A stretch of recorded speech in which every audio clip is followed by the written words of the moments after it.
Hello everyone, my name is Steven Zapata. I'm a concept artist, illustrator, online art teacher, and former instructor at Art Center College of Design. I would like to introduce you to my new drawing course, Form from Imagination, a course designed to help you draw with confidence from your mind. Maybe you want to be a professional illustrator or designer, maybe you want to be a master with a pencil, or maybe you just want to be the best artist that you can be. Beautiful goals.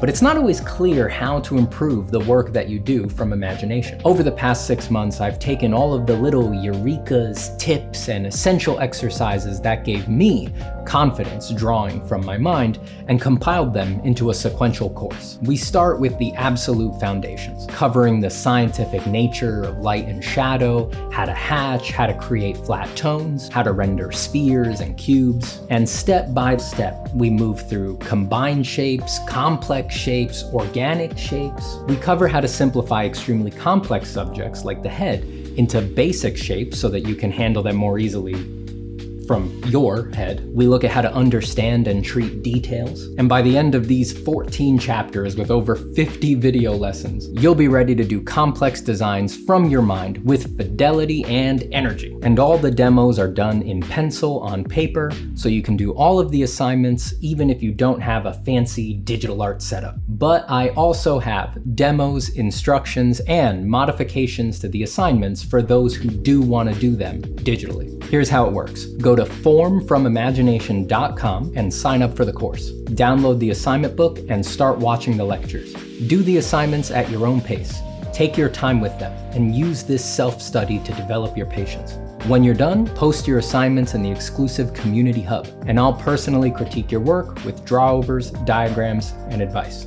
I want you to know, this course is no joke just because it's online. It is challenging content, and it is more complete than it would be if I was teaching this class at an art college as I have before. If I was teaching this class in person at Art Center today, I would just play these videos in class, knowing full well that they're the most concise, focused, edited, step-by-step way to convey the material. So I'm serious when I say, this course isn't just a substitute for a college-level course, it's better than a college-level course. And you don't have to pay thousands of dollars per credit and wind up hundreds of thousands of dollars in debt. So thank you for checking out the course, thank you for watching this and for your support, and thank you for drawing and making your artwork. The world needs it. I'll see you soon.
Art is all there is. Art is all there is. Art is all there is. Art is all there is in a world of chaos and pain and the unknown. Art is all there is. Hey, everybody. Audio levels, check, audio levels engage. I have $600,000 worth of audio sliders. Not a rack, not a sound system I can name, just sliders. Just, there's little knobs on rails, and when I push them up, I become louder, not because I'm talking louder, but because the knob is louder, and when I bring the dial down, I sound quieter. Because I'm talking quieter, but because the dial is low, and then we're going to bring it right up to about here, and that's going to be acceptable for us. Don't forget that art is all there is in a world of chaos. It's very important. To make it, you have to drink tea while you make art, or else something is very wrong with you. I didn't used to be of that opinion. I used to make fun of some people for drinking tea instead of coffee, but I was ignorant.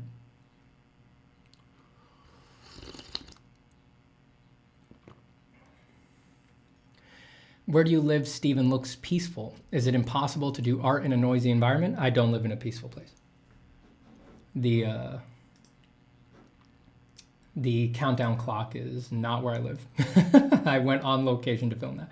I live in a very noisy place. I live in New York City, so it is absolutely possible to make art in a noisy environment.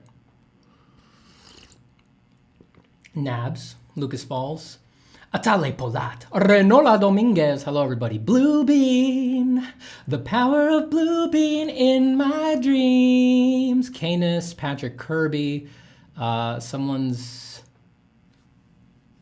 username looks like a hand, but it's not, it's a weird C. Patrick Kirby, Ayub, Azakmam, Stefan Gilbert, Great White Sufi, Yam, Fropel, Mr. Sparkle, Warrington, Feasel Feet, the NBAM mixtapes. Hello. Hello, everybody. It's time to draw and make art, as I said, in times of chaos, in times of pain and chaos. I'm going to try to leave the AC off for as long as possible since the sun's not out. It might be able to be, it has been mercilessly hot in New York lately. So hot, so humid. But the sun is not out. It's raining right now, so we might be able to keep the AC off just because there's no direct ultraviolet rays from the sun hitting my home. And we'll see how we do with that.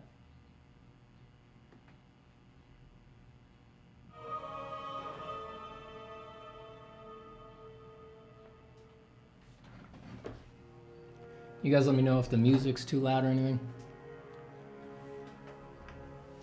Actually, that's going to be too loud for me already. I like to work mostly in silence. Jorge says, Buenos dias, Don Steven, desde Medellín, Colombia. Hello, Jorge.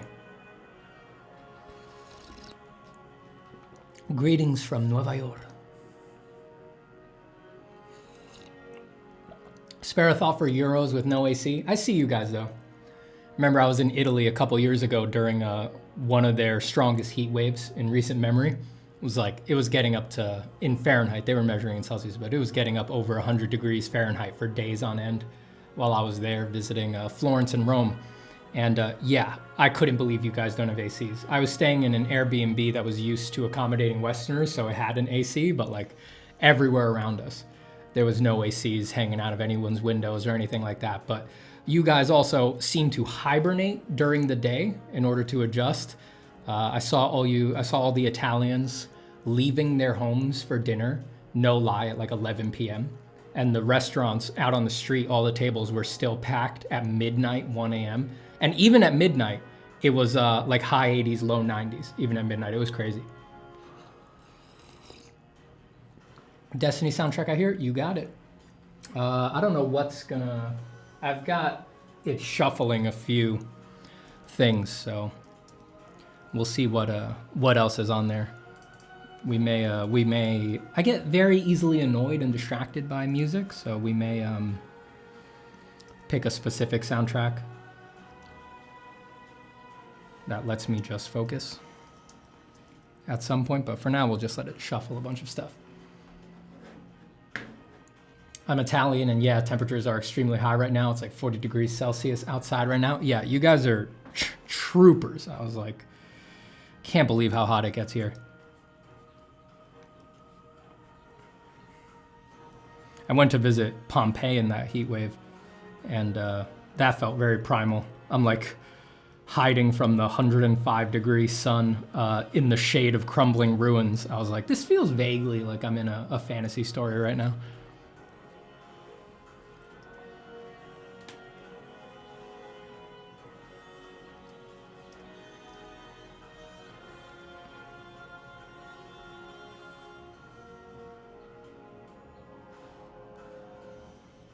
Let's draw, baby. What a pleasure. What a pleasure to be alive and drawing. What a pleasure to have the opportunity to draw. To be in good enough health to do so. To not be in some panicked, chaotic state of living that allows one to draw. Heat or not, sweating or not. Exposed to the reputational ravages of the internet or not. Let's take advantage of the opportunity that we have here to draw. To do the things that we love. To actually do the things that we wish we did with our life, that we dream of doing with our life, instead of putting it off forever when so much of life is so unknown. To just instead sit there and do it. To appreciate it while we do it. To bask in the feeling of, I'm in the right place at the right time doing the things that I wish I would do. It's a great thing.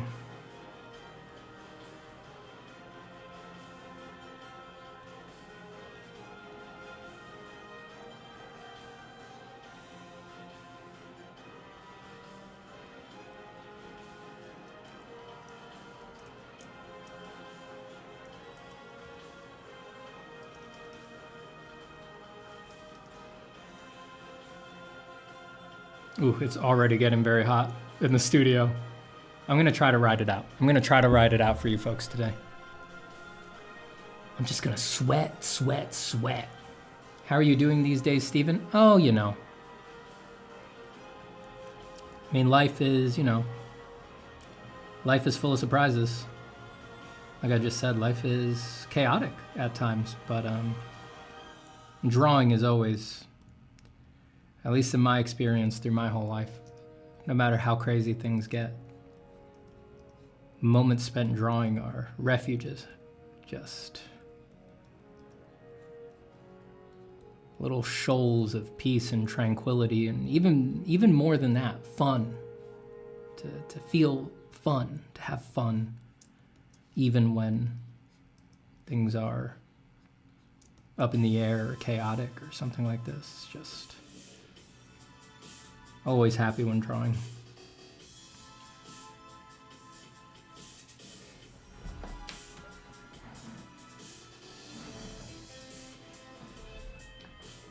Steven, when you start a drawing, do you start with body type, then work on the face or head, or the opposite? It's usually either or. I usually either start with the face because it gives me the type, right? It's like that is the character to a certain degree. That's an old man. So then, whatever is going to happen down here, I know is going to be vaguely old manish.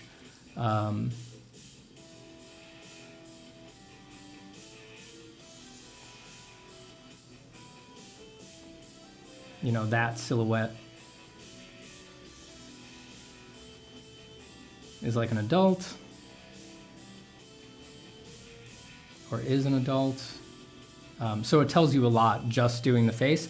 And if I'm not doing that, then yeah, I usually start, if you watch me draw, if I'm just sketching sort of aimlessly, like there's no particular character I'm trying to go for, almost every sketch I do starts with torso, like that. which is very like classic figure drawing advice. Like I picked it up for the first time from Loomis, Hogarth, stuff like this. You start with the torso because it determines the most about a figure. You know, that is kind of set in stone, and then limbs could go in any damn direction. Head could be oriented in any damn way. Legs could do all sorts of spirograph things down here, but all of that is anchored on the rib cage to pelvis relationship. So that's usually what I start with. And then when I'm doing that, the head will usually wind up being last, which is something that I actually like trained myself to do that has become habit. It was originally addressing what I interpreted as a failure of my drawing ability, which is that my sketchbooks used to be filled with nothing but portraits. It was all heads and faces. And I resisted drawing whole figures, and I could see that that was holding me back. So I went through a long period where I refused to draw heads and faces unless the body was done. And I also drew like this. I did all figures top to bottom. I included the feet in everything. And I did that for a long time, but the end result is that now it's habitual. In fact, it might be so habitual that now it's a problem. Because now there's situations where I know all I really need for this context is just a face, just a portrait, and I can't quite do it. It's like I moved away from that for long enough that it's like I can't quite imagine a face without having a gander at the rest of the body, you know?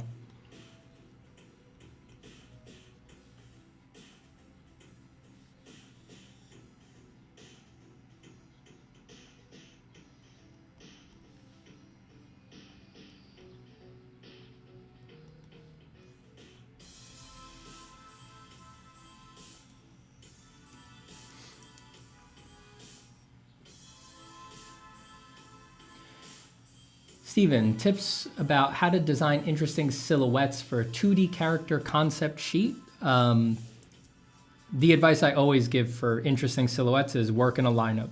Don't draw them. Don't draw the silhouettes or the sketches in isolation. Put the characters next to each other. So otherwise, you average everything.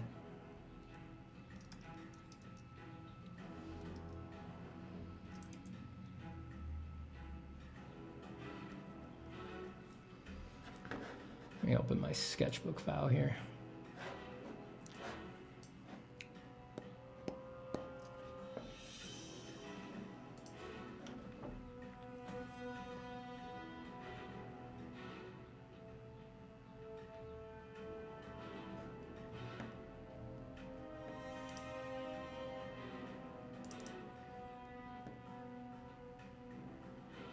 You do it like this. This is a sheet of Goblins we were doing, I don't know, sometime last year, something like that. You put them right next to each other and you draw them together so that it makes sense that this guy's thinner and shorter, this guy's squatter and wider and shorter, this guy's taller and has more weight up top than he does at the bottom, this guy's long and skinny, this guy's more muscular, this guy's squat and has crazier silhouette, like, and who's that? I don't know what that one's supposed to be. I don't know what the design idea behind that one is, but you do it like that. You do them in lineup. If you don't do this, it's like if you just drew that, it might just look weird. Like you can't quite accept any of the extreme choices because they're so without context. It's the other designs that give them context that make them acceptable. So yeah, do them together if you're looking for silhouettes.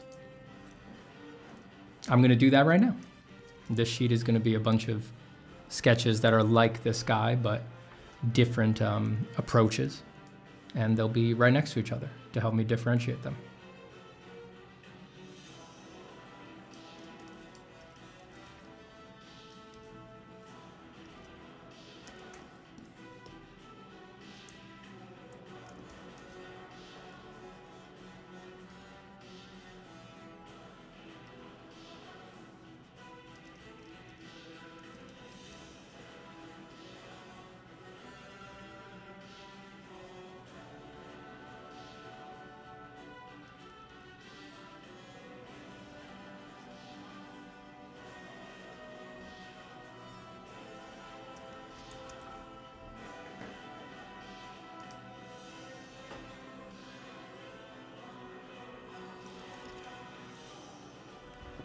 So if I want to design one character, I put different variations of it in a lineup. Yeah, you can do the silhouette iterations for the one character, just comparing iteration to iteration, which you might say is what I'd be doing on this sheet.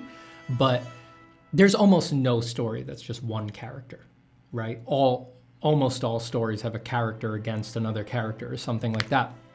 So yeah, even if you do iterations on that one character in a lineup on a sheet so that you can contextualize the different possible directions you could go in, at some point, then take the ones that you're interested in and put them in a lineup with everybody else in the story.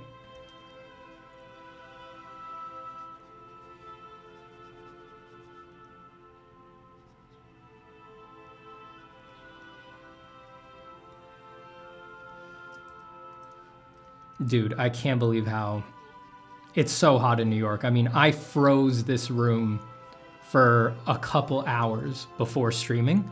It was ice cold in here. And, you know, I turned the AC off for, what's it been, 20 minutes? And it's hot as hell already. It is ridiculously hot in New York lately. I'm gonna sweat it out. I'm gonna sweat it out.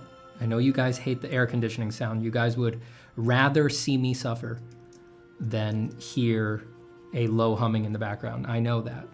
You guys let me know that all the time. You're all very sensible. You're all very sane. You all have reasonable expectations from an online person. So I'm gonna follow through on that.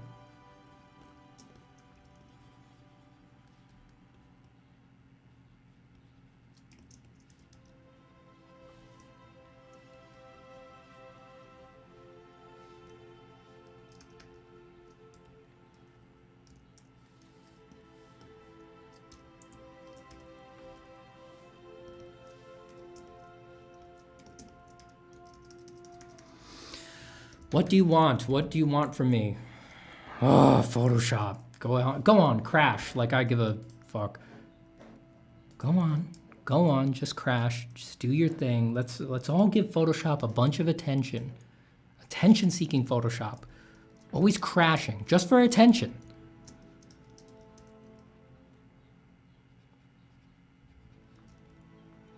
We guilted Photoshop enough that it didn't crash.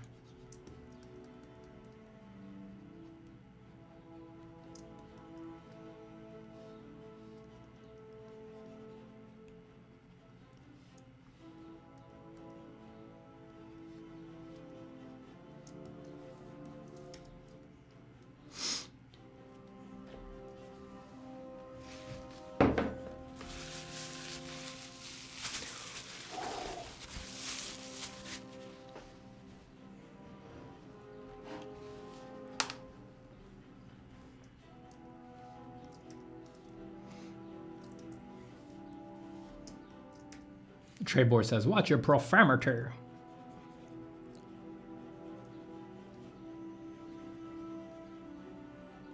The profane and the sacred live side by side on this stream.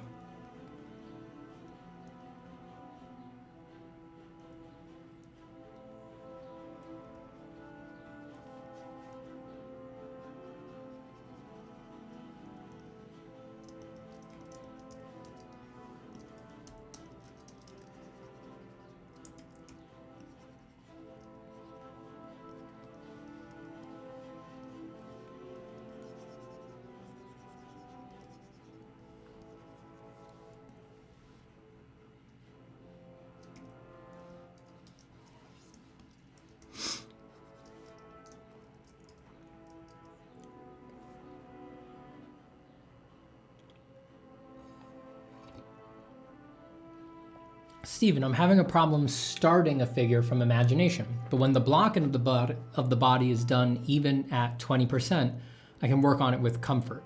This isn't a problem with reference. Any advice? That will get fixed as time goes on. It's just a mileage thing. There's nothing magical preventing you from succeeding there. There's nothing that's like actually in your way. It's just a mileage and experience thing. So, you know, if you need to, you know, whenever you need to, just start it with a reference to solve that problem. And, you know, don't ever give up on drawing from imagination. Keep doing it. But It will eventually work itself out. You just need to increase your understanding of what is important at the beginning. But don't trick yourself into thinking it's anything like special, or like you're missing something, or like there's some special thing you're not doing at the beginning of the process. There is nothing like that. You just need more time. You will get it.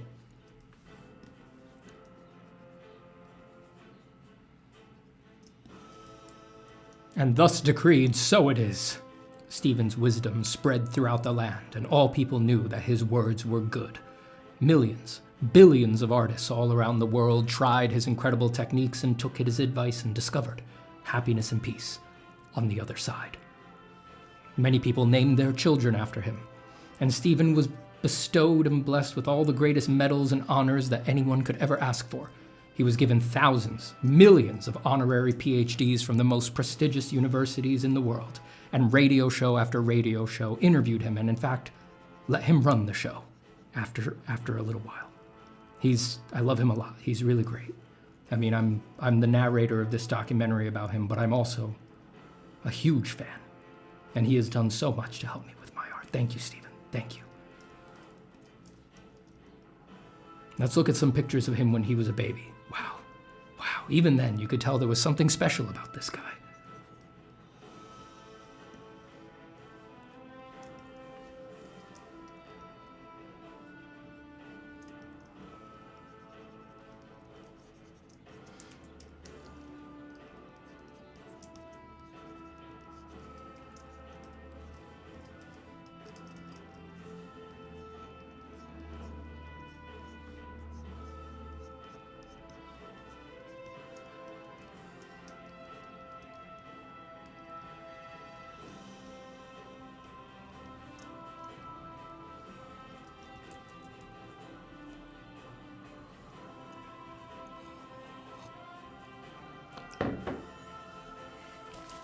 Is42 says, how do you manage value variation without it turning into a mess?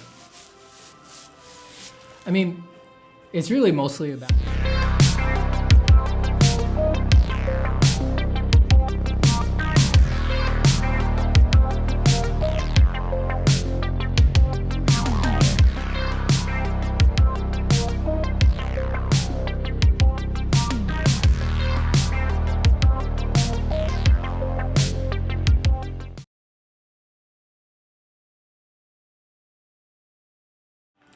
Bro, I needed to do that while I wiped the fucking sweat off myself.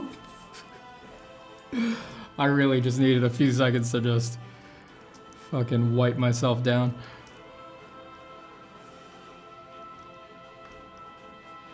You know, it's like because the Helion screen is also like emanating heat, you know? It's like really blasting me.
Oh wait, so you got a non-Wacom tablet, I'm curious? Yeah, I'm on a Helion.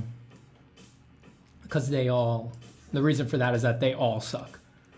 I mean, people who have been on this stream for a while know my opinion on all the screen tablets. The iPad Pro is the only good one.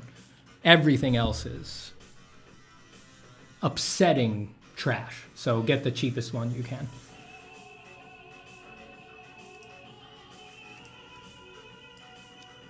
have to admit the Huion has been better since the latest driver update. It's not crashing as often, turning itself off and on as often, but you know, I'm so jaded, it's just like the next update will bring it all back. You know, all the problems will be back. So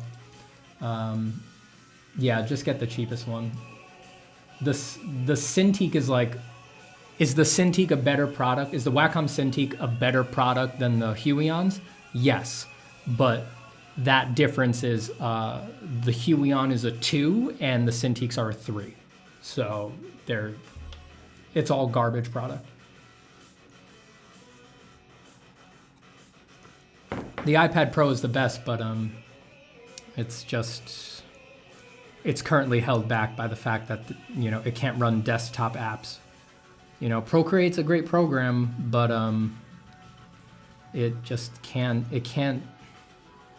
you can't select stuff on Procreate. Like if you're just drawing, it's amazing. But as soon as you need to fix anything or do selections or God help you give notes to somebody, it's just like, dude, you don't even have a fucking reselect button?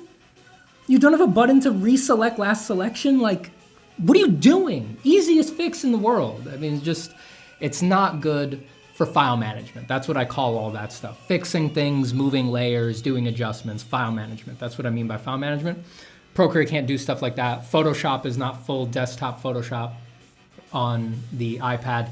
Clip Studio Paint is full Clip Studio on the iPad, which I don't know how they did it, but it also reveals why no one else does that. It runs very sluggish on the iPad, but if you need to do full featured stuff, Clip is your best option there. There's just no, I give every available version of drawing on screen right now gets no higher than a 5 out of 10 from me. It's all bad, so pick the cheapest product. I'm sure in 5 to 10 years, this will all be solved. iPads will be fast enough that they can run desktop level apps. This won't be an issue for long, but for now, yeah, do whatever you want, but you get a $4,000 Cintiq if your office will buy it for you. Do not buy your own $4,000 Cintiq. It'll get dead pixels in 6 months. You'll have to keep replacing it with a new one. It gets insanely hot. It gets this big smear right in the middle because the stupid anti-glare thing rubs off when you spend hours and hours scratching on it. Unless you get the 4K one, it's a 32-inch screen that's 1080p, so it all looks blurry as hell. Garbage products. They're garbage products.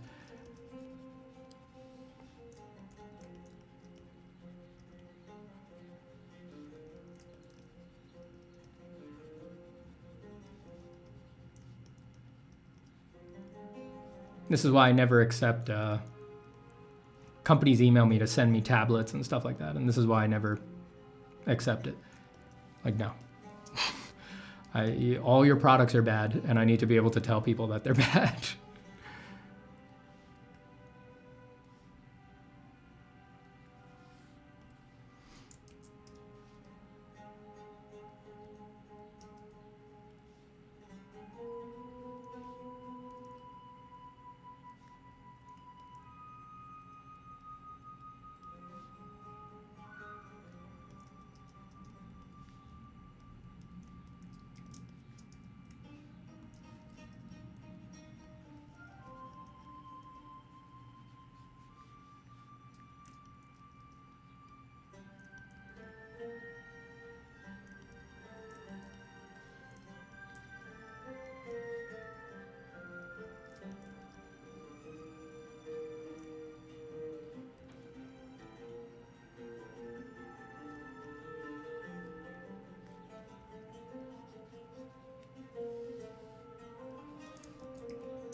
Okra Oba says, yes, been using Clip Studio since day one, and it's nuts how it's straight up just a desktop version on iPad. Yeah, it's of all the iPad offerings, it's definitely the most like, they get it.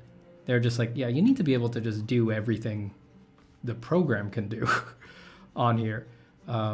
Adobe embarrassing themselves in a variety of ways these days, but their iPad Photoshop isn't even like Photoshop Essentials. It's just a very limited version of Photoshop.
Is there a way to connect an iPad to Apple computers now in a tablet configuration? There is.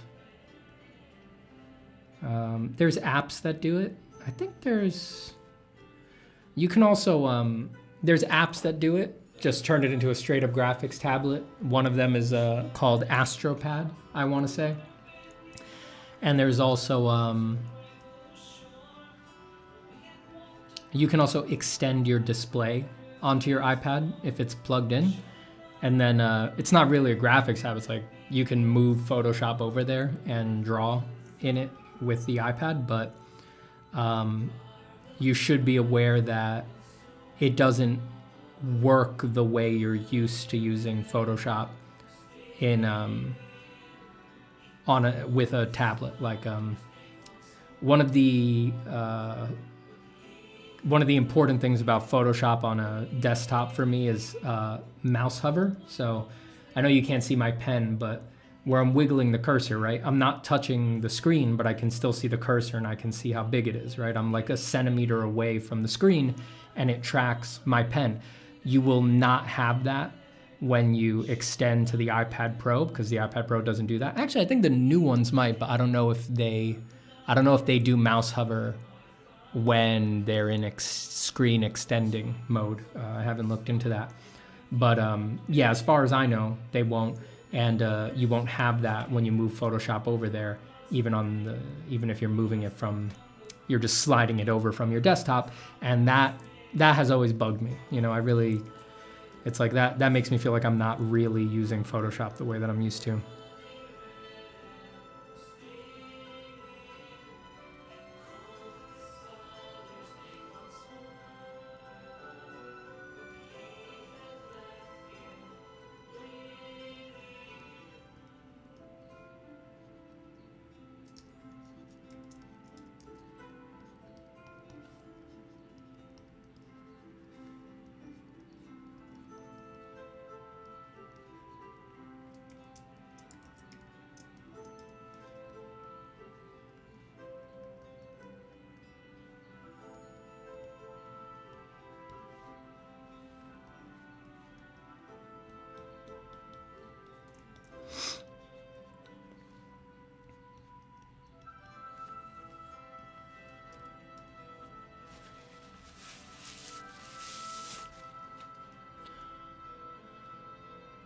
William says, what did you use when you first started drawing on YouTube? Camera-wise, I used my phone. I first started streaming on a different platform, not on YouTube. A now defunct platform, and then I moved over to Twitch. And I think I never drew traditional on stream until I moved to Twitch. And on Twitch, what did I use? I used like a camera, a like dedicated camera, an SLR camera, a pretty old one, over my shoulder on a tripod, looking down at my drawing over my shoulder. And, you know, there was only so sophisticated I could get with the setup. It wasn't a camera that was designed to stream or anything like that. So my feed that I was sending for the stream was just like a screen capture of the preview in the like Canon viewfinder app. So it was very, it was very pieced together. It was not an ideal setup at all.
What canvas size you're using? Not huge. I'm almost 200% zoomed in here.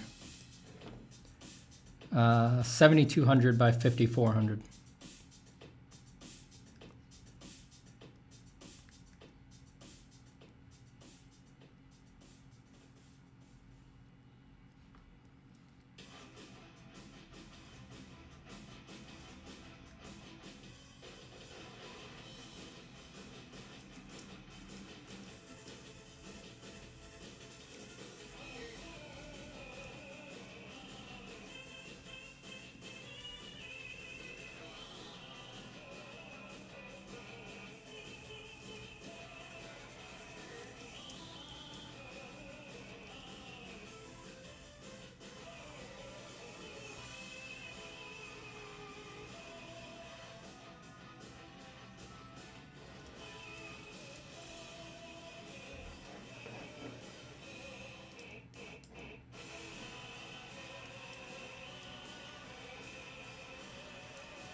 This is definitely a weird and bad dude. He is.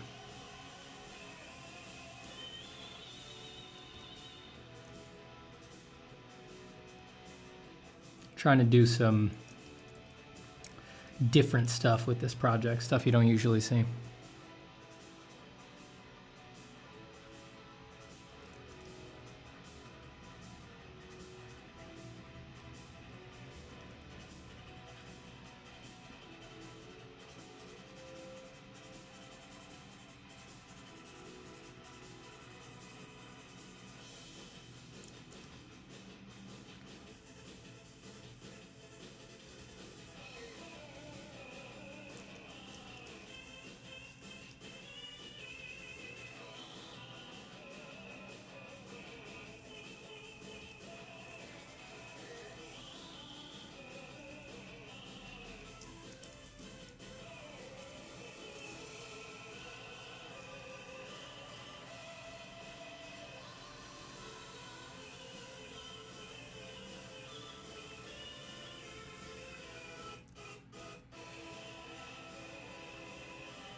Hello, Mama Nova. All is well.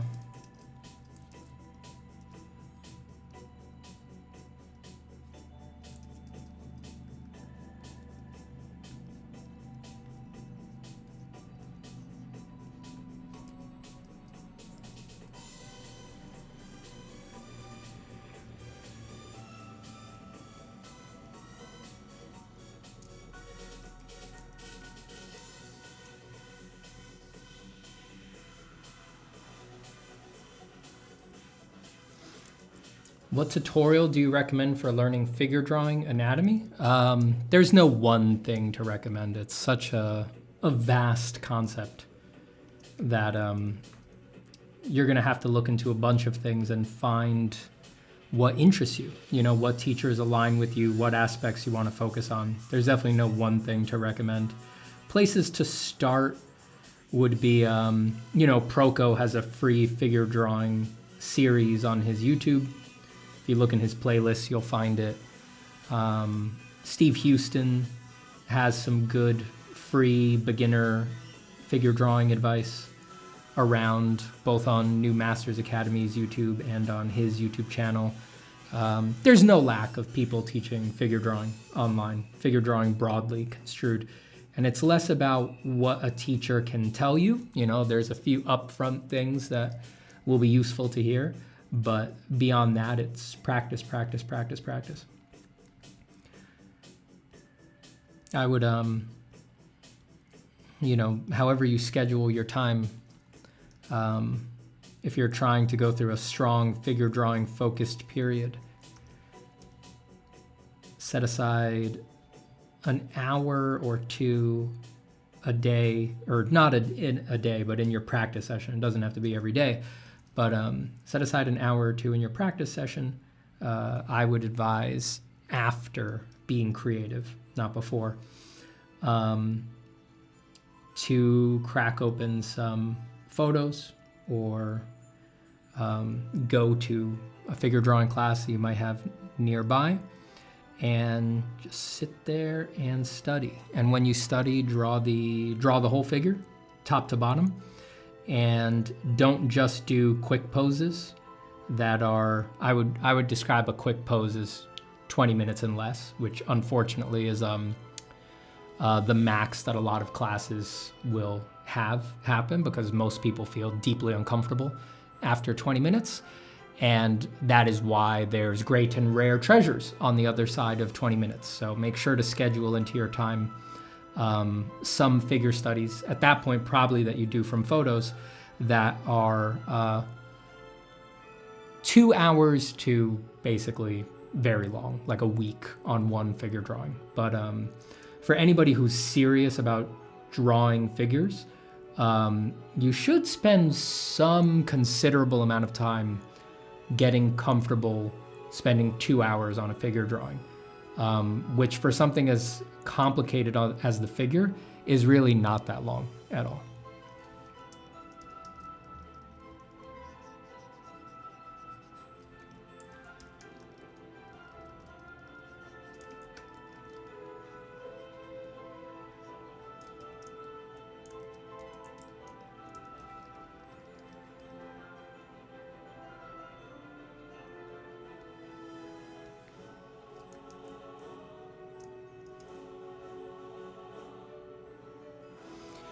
That's odd to hear, because most tutorials and how-tos either flat out say, or at least imply, that you should get, why is that? The damn heart is in the way of, flat out say, or at least imply that you should get the basic pose down as quick as possible.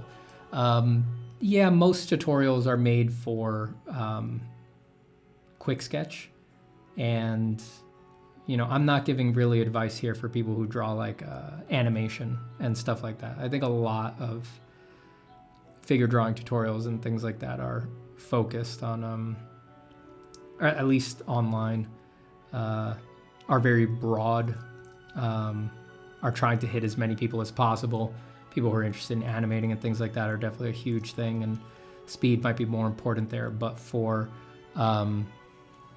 people who want to illustrate, people who want to draw stuff that's, you know, illustration isn't just detail, but if you want to draw more detailed, more involved stuff, whoop, did my stream die? No, I'm back. Sorry, my YouTube told me my stream was about to end for some reason. For people who want to draw more detailed stuff, 20 minutes is just not enough. When I'm doing a longer figure study, so that is to say, I'm looking at a photo and I'm going to draw it for 2 to 4 hours, I lay in the first hour.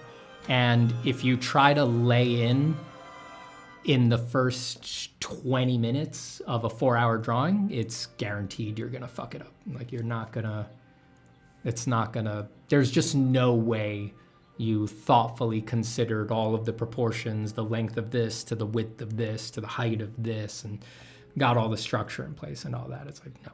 So I think you should be comfortable with both, but a lot of people never rehearse going slow, and then they try to do a finished piece of art and they don't know why they can't do it. It's like you never practiced it. You never practiced going slow.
Hold on a second.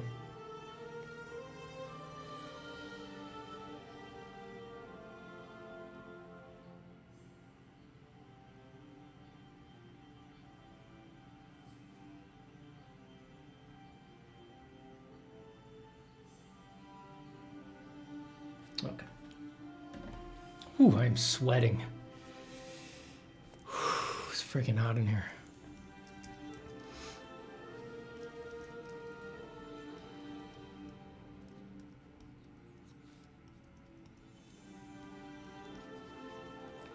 I fucking hate summer. I really do. I've never been a summer guy. Winter and fall all the way.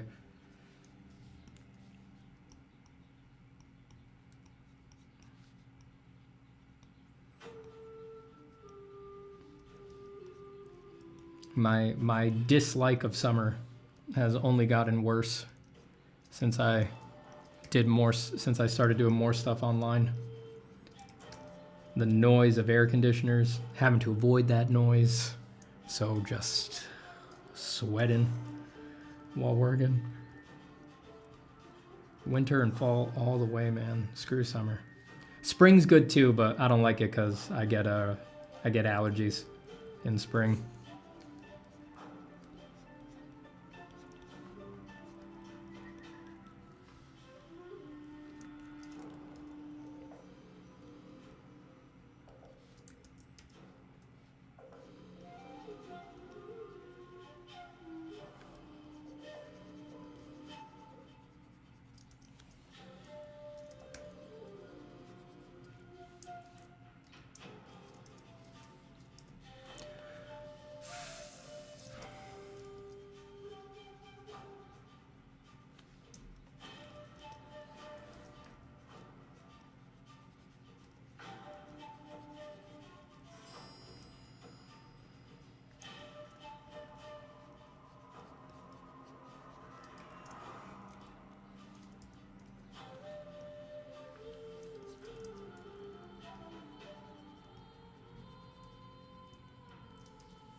Steven, are you into fashion? We see you in the plaid shirts, but never the pants, never the coats.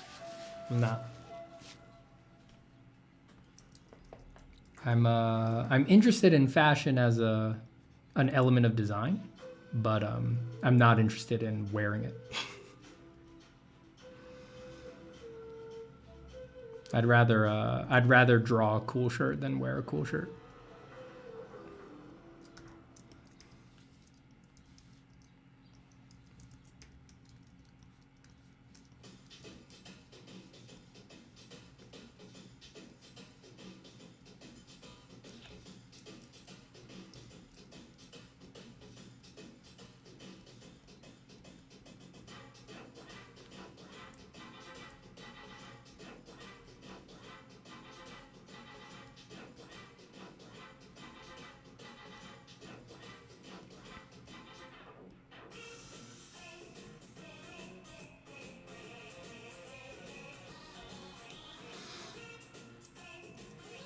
You don't want to wear this big poofy shirt?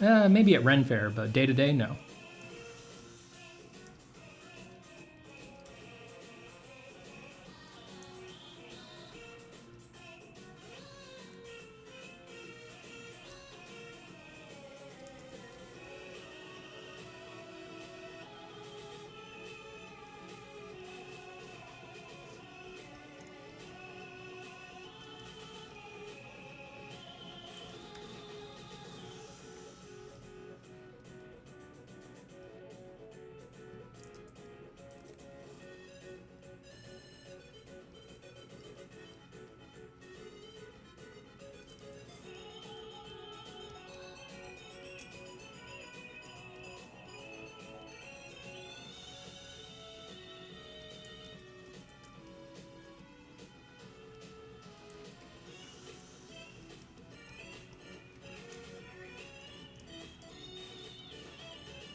All right, let's do another sketch before we get too sucked into one.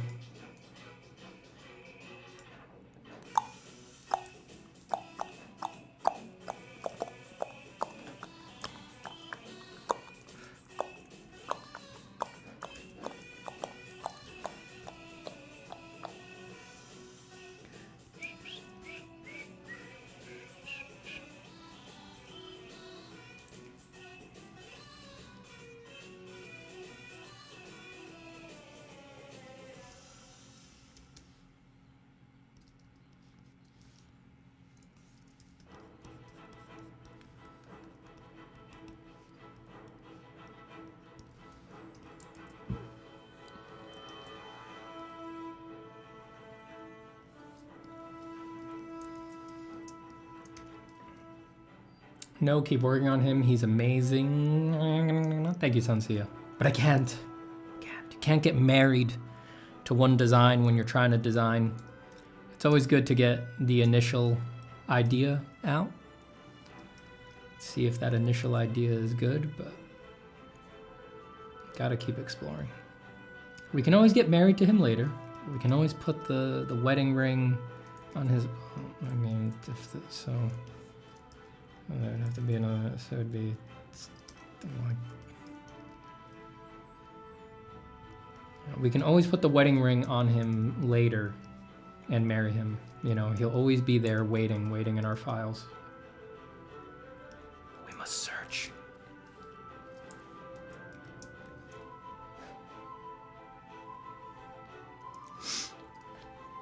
What's the song? It's a total bop. I don't know which one it is specifically, but it was off the soundtrack to Crypt of the Necro Dancer, a video game that I have never played with a great soundtrack.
Drink Woder says, I have made a successful formula to predict when Steven is going to stream next through careful observation and rigorous mathematical principles. He's going to sell you that algorithm, folks. Be careful. Don't believe him. No one can predict me. No one. I'm completely unpredictable. I'll stop this stream right now. I'll just hit the end stream button. You think I won't? Pfft, dude, I'm not.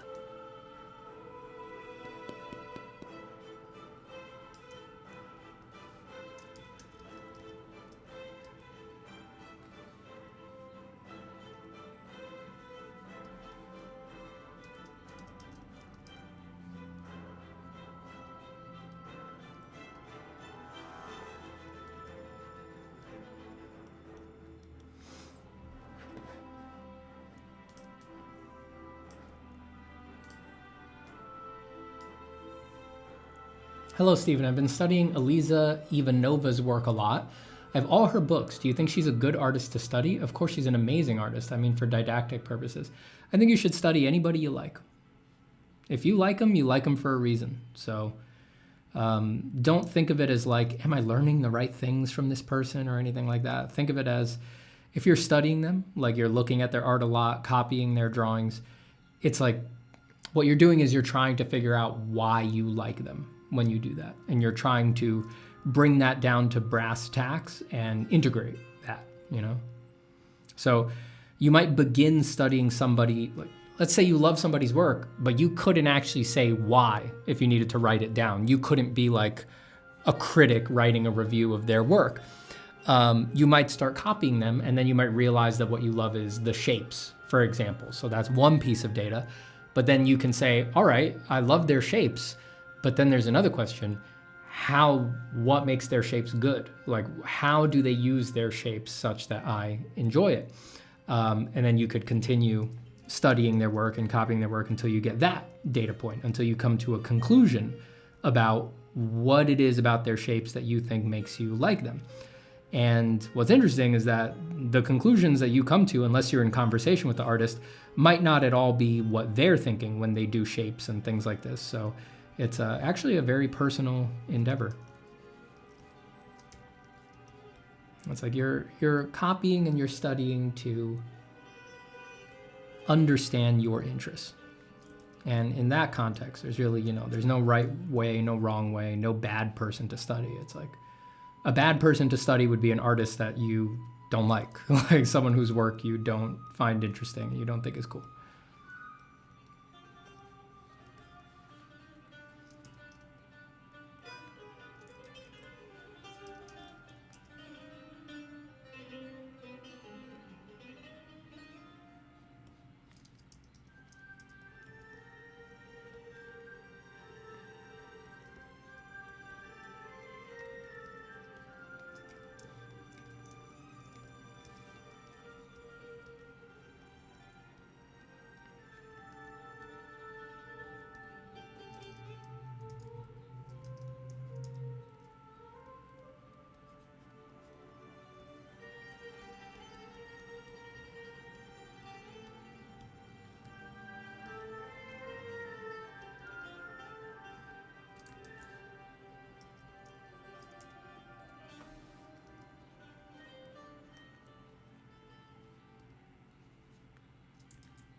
Any tips on painting anatomy realistically? Any books? Painting anatomy realistically is it's form, baby.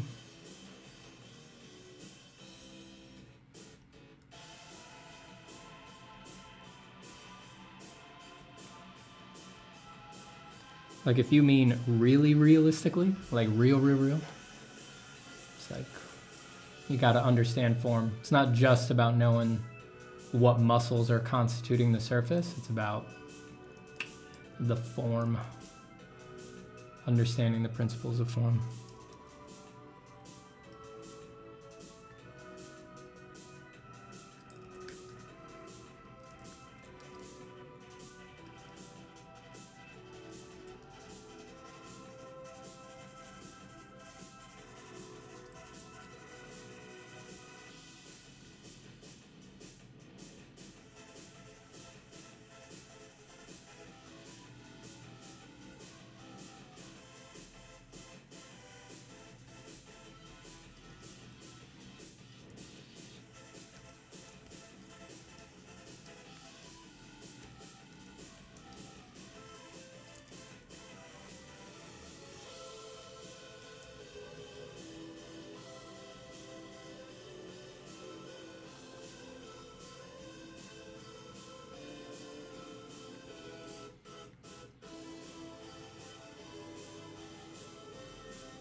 Why does YouTube keep telling me my stream's gonna end? I'm still here, YouTube. You're a liar. It just isn't true.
Is there some lore behind these two, Steven? Might be some of my favorites you ever made, ever. Thanks, Satsu. Yes, there's... Yeah, these have quite a bit of story behind them. These are for a project that I'm trying to piece together.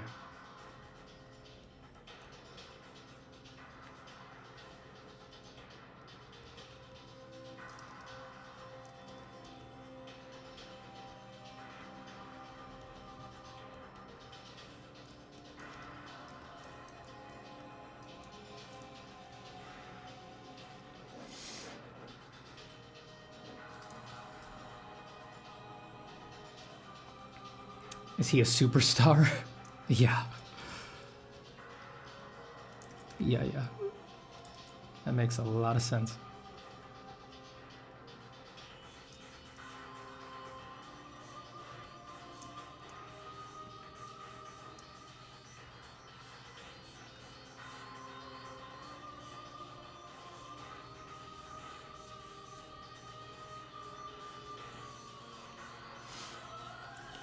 These figures today are pretty dope, Steven. Thank you, Yankee.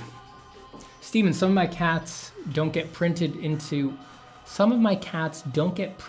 the chat. If it's not only me, then I think something is wrong. Some of my chats don't get... Do you mean some of my chats don't get posted in chat? I don't know what's up. Are you saying bannable things? That would do it.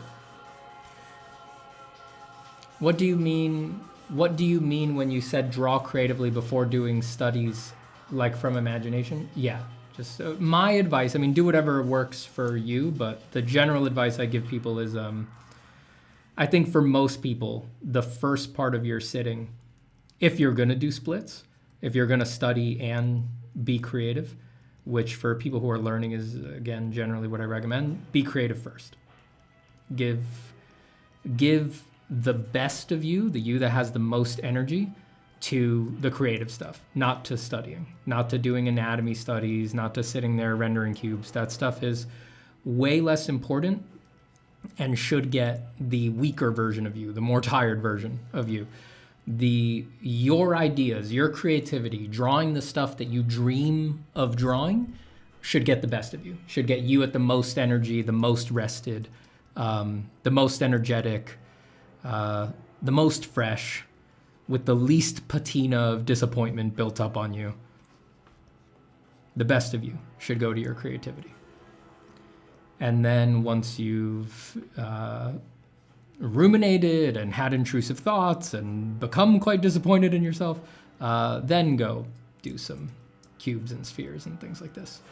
But that way you will actually have a context. It's like you won't just be doing cubes and spheres for no reason. Hopefully you will be studying something that makes sense for the stuff that you actually dream of making, you know?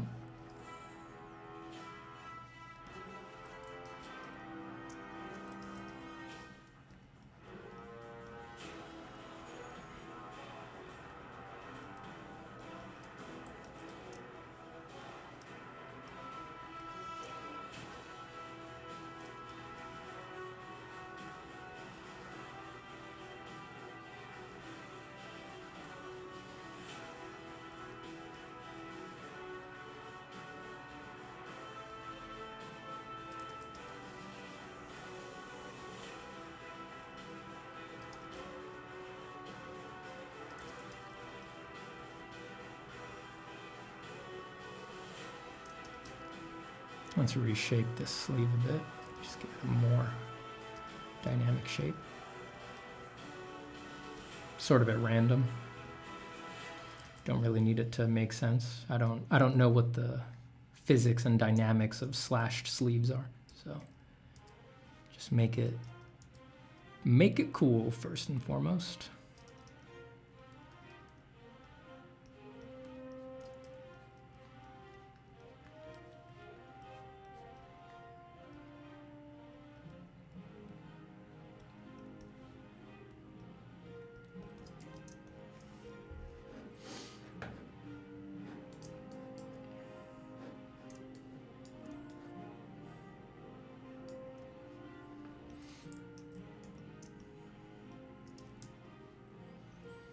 Do you have voices for these guys yet? No, but it's inevitable.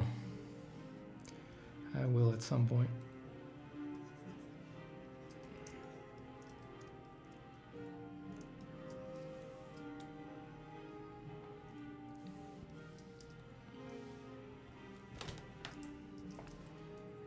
Let me just straighten him out. Actually, he's not that tilted.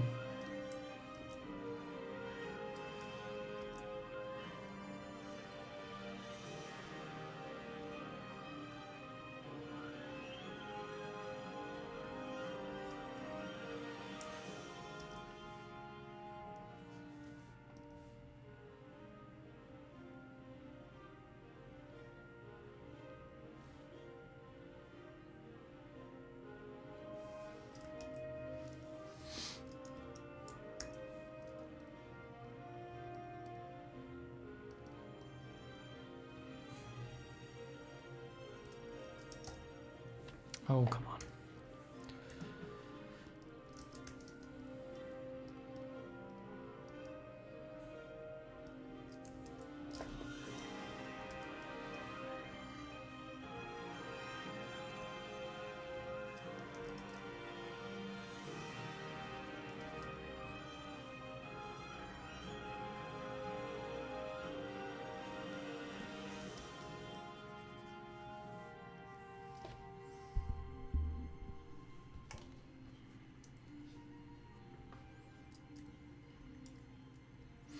By the way, Stephen, the dolphins in Japan are revolting too now. Both the orcas and dolphins are fighting humans. Good.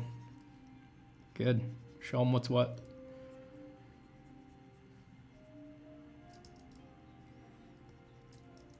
There should be some retaliation for blighting the great earth itself.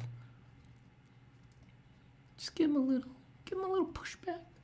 Give them a little pushback.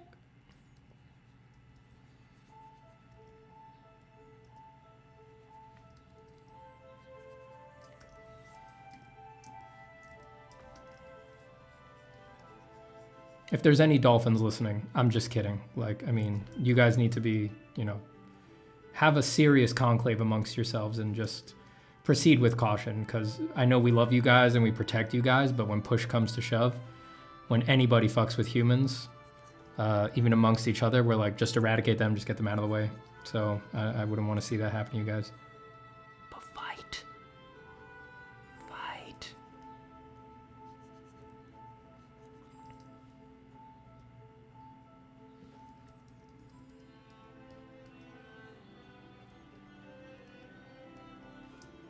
Just in case there's any dolphins listening.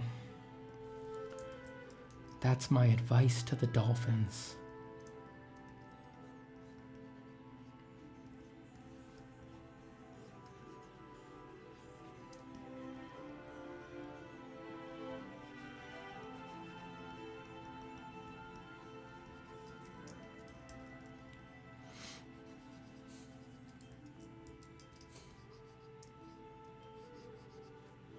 Suddenly getting lag out of nowhere. Make sure I don't have anything open.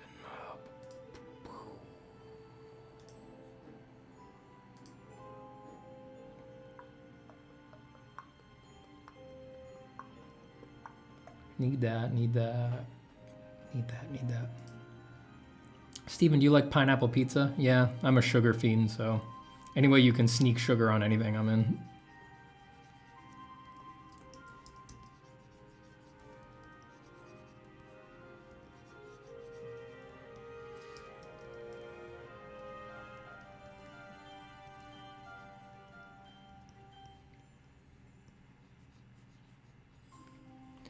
Dolphins taste like pineapple pizza. Please don't eat the dolphins.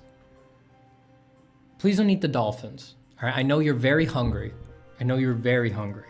I know you're oh so hungry. But please don't eat the dolphins.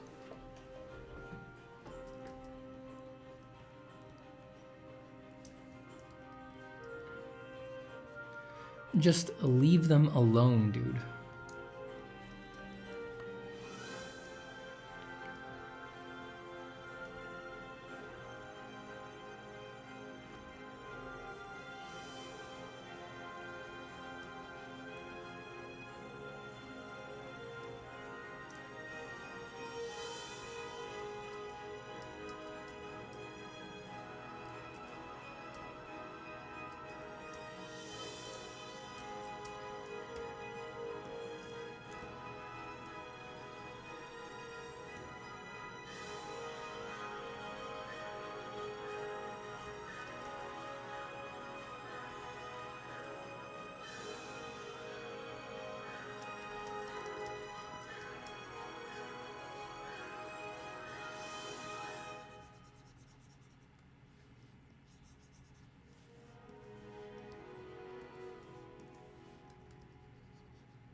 is that multiply? That's better.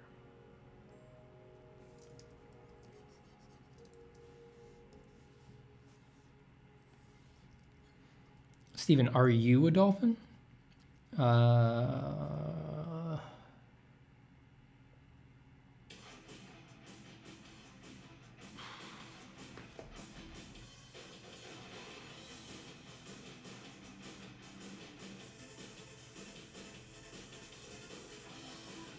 Am I a dolphin?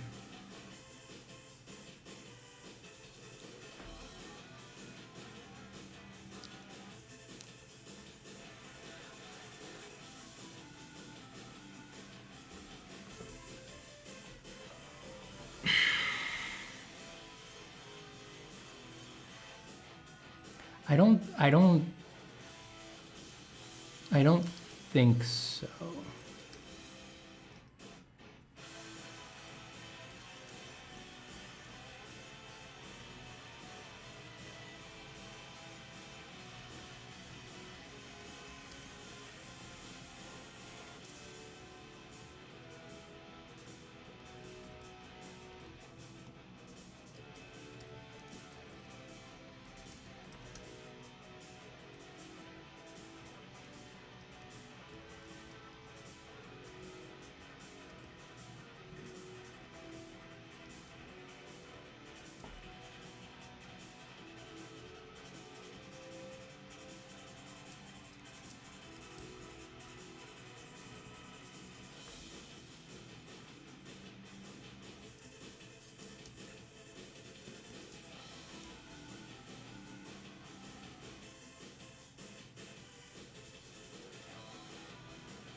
Let me update the thumbnail since I worked on these a bit.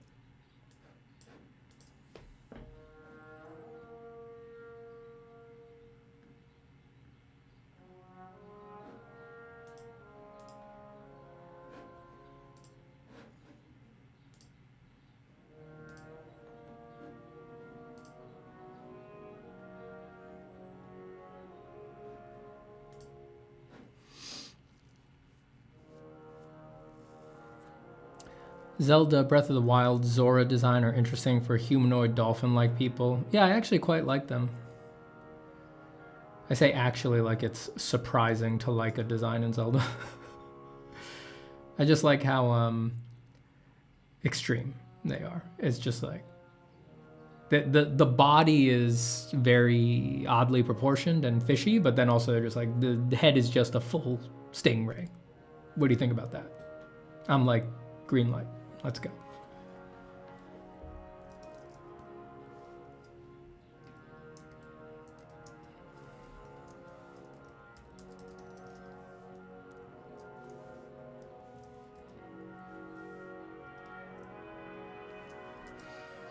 Steven, do you think Leviathan is still out there somewhere in the oceans? Hell yeah.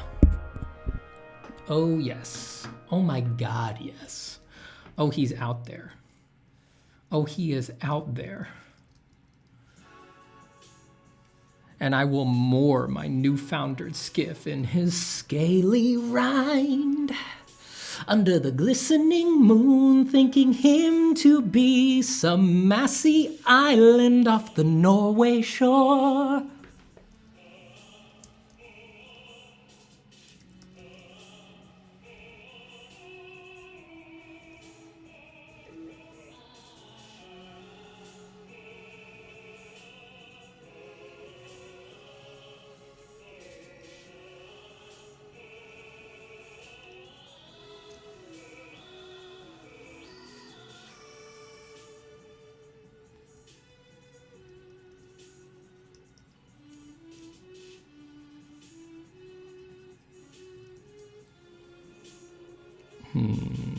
I painted through that.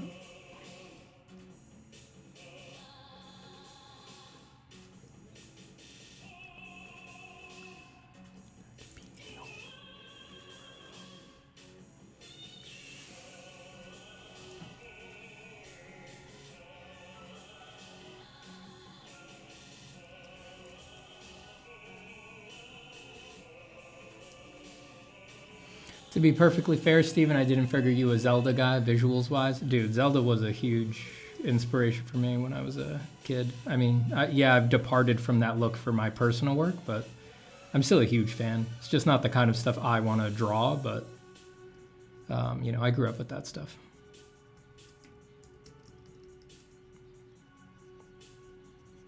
I did many a drawing of Link fighting Ganon as a child. Many hundreds of them.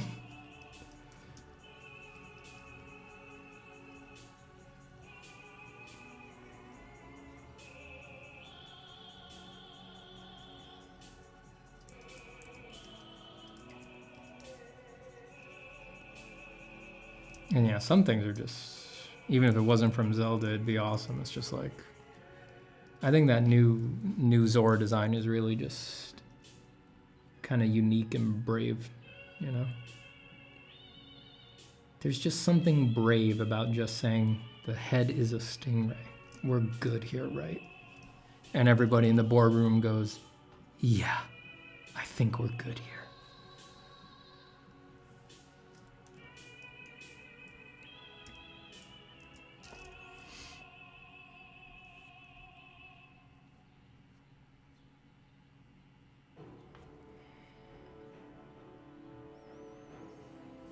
William says the second sketch is really cool. Thank you. Hello, Jack Foster. Have you ever illustrated scenes from Blood Meridian? Not in a serious way. I've done some sketches here and there. Nothing finished or elaborate. I think if you were going to do Blood Meridian as a project, you'd want to honor the obsession with ecology that is in that book and that Cormac McCarthy always has. So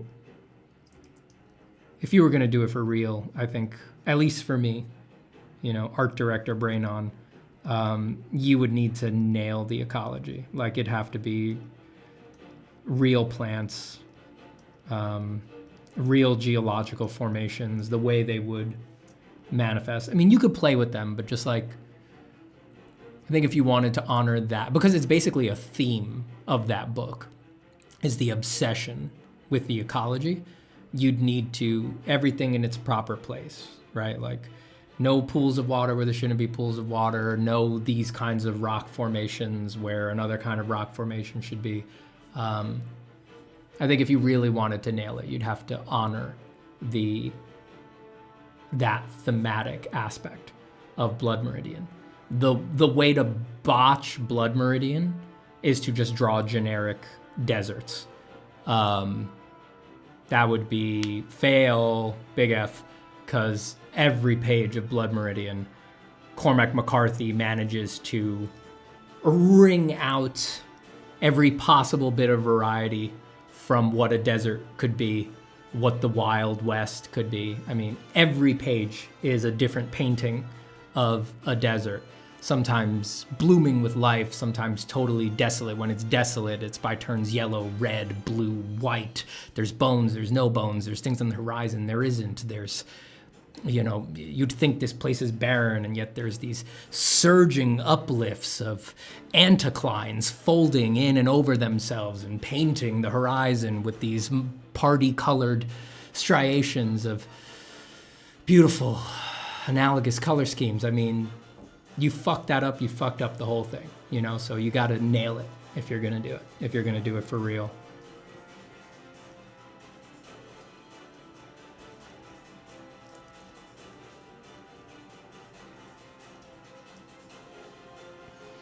I agree, he gives you beautiful material to pull from as well, the dormant volcanoes and the slag lands, him describing rock formations rising out of flat lands as the backs of leviathans. Yeah, that's exactly what I'm talking about. You can't do that project just generic deserts. You miss the point.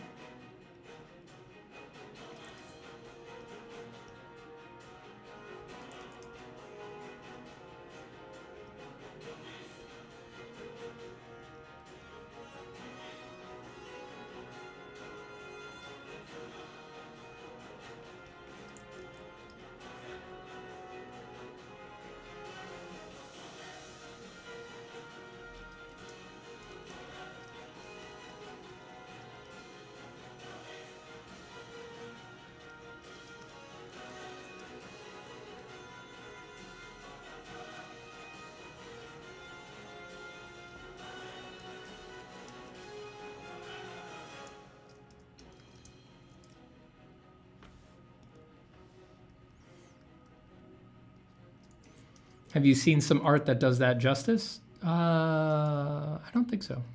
I don't think I've seen any good Blood Meridian art. It's all drawings of the judge that don't capture his babyface quality, and then just generic deserts. Nobody did the research. It doesn't feel like a particular place in the story. If you've read the book, if you read the book, it's easy to tell that none of the art that's out there holds up. And it's easy to understand why.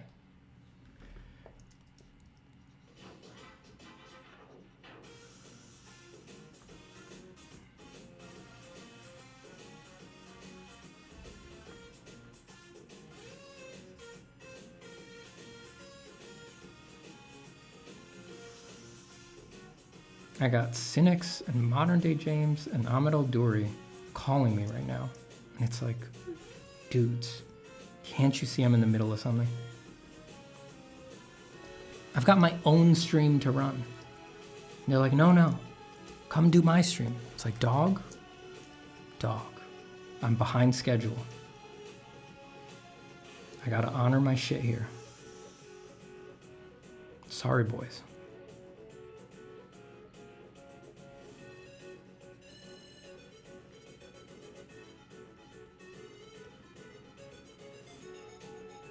Don't worry, I already told Cynics. I already told Cynics that I couldn't do it today. It's not new information. He already knows.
Hey, Steven, any plans to do Patreon streams? I do want to get back to them, yes.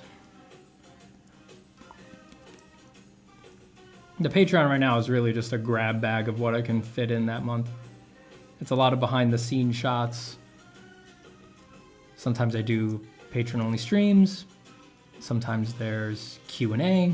Sometimes that Q&A is pre-recorded questions. Sometimes that Q&A is me doing it on the Patreon Discord. I don't know, I'm all over the place with that.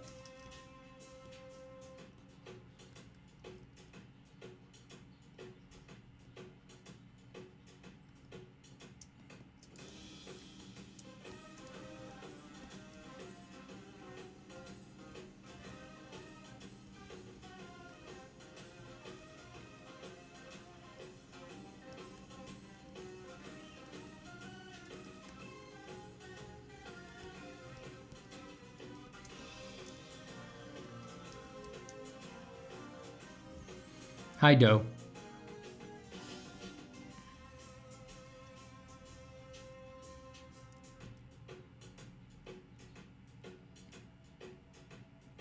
Looking like some of the cool Bauhaus theater costumes.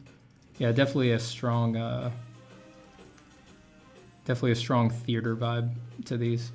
I'm definitely pulling from those carnival, theater, clown, Renaissance influences.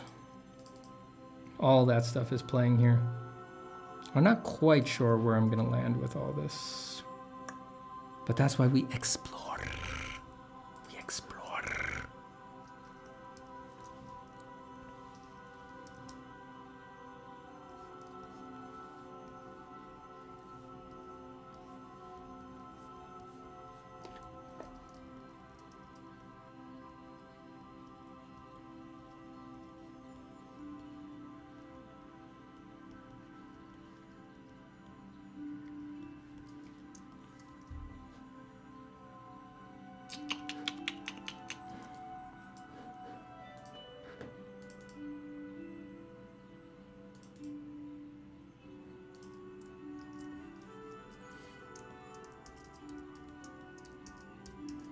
Modern day James says, Steven, you should do Chroma Core with us. I cannot, my friend. I already told Cynics that I couldn't make it today.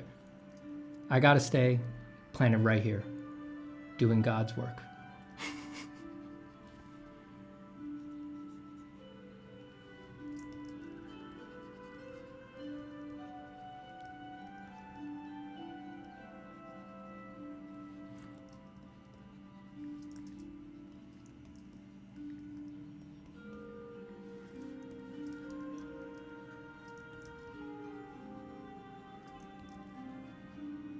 What are you guys doing anyway? Are you picking cadets?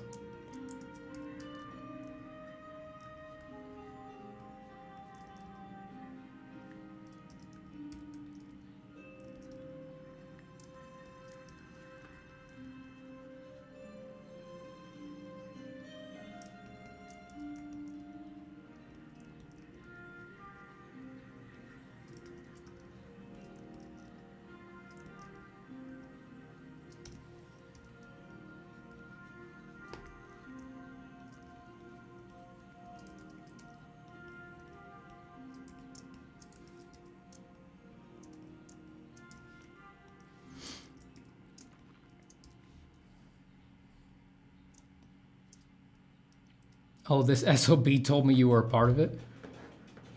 No. Tell him to check his Instagram. I sent him his prompt too. I'm running over to my Instagram.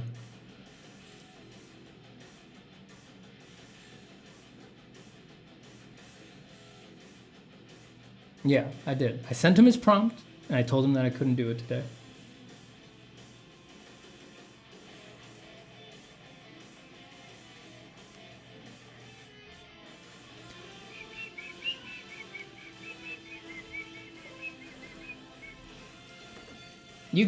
You guys got it covered. I mean, do they really need any more energy than James, Ahmed, and Cynics all on one stream? I mean, that's a hat on a hat at that point.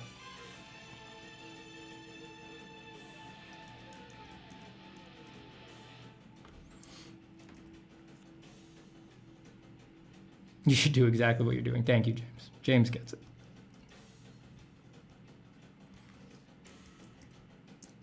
Hey, Stephen, I drew very consistently for about 5 months, but recently I've taken a break and haven't drawn for about 2 weeks. Instead, I've been writing and feel like my creativity is finally flowing out. Easier than it had before with drawing. I think I was focusing too hard on fundamentals. That all tracks for me. That all makes perfect sense. Yeah, I mean, you gotta go where your creativity goes, you know, and there's nothing wrong with taking a break from drawing to write stuff that's going to inspire you to draw stuff, you know? I do that all the time.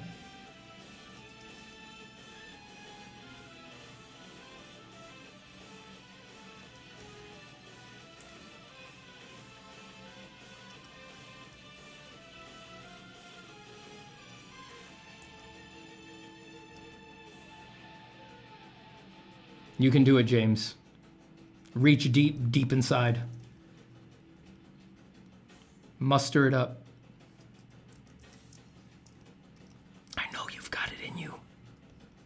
Dig deep.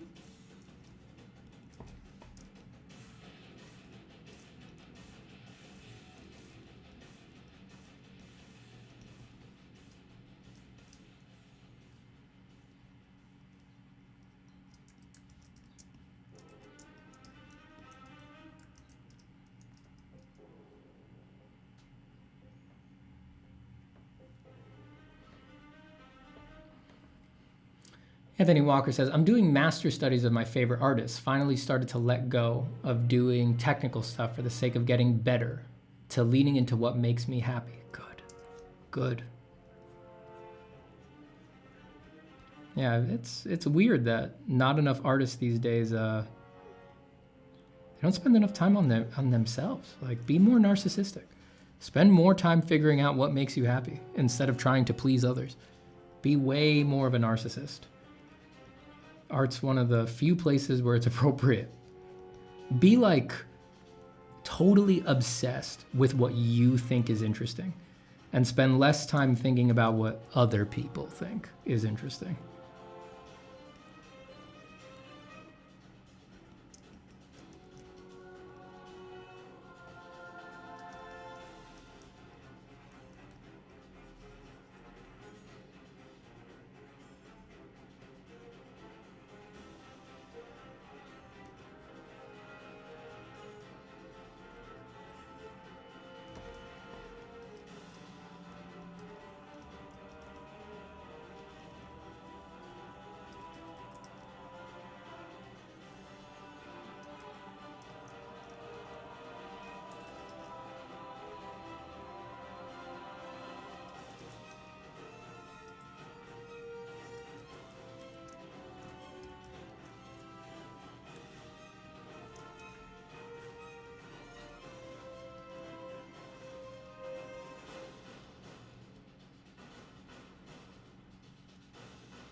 I don't like how epic a lot of this music is. I like much calmer things while I draw, or no music at all.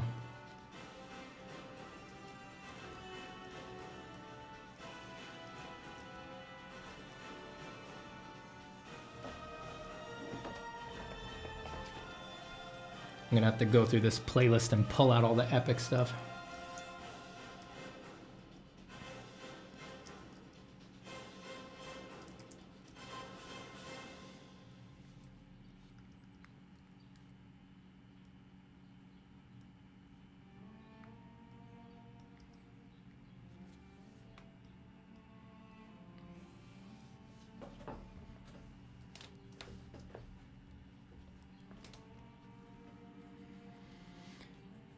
Tim has question. When you did Viscom 2 at ACCD, how to render, did you do the assignments digitally or traditionally? Traditionally.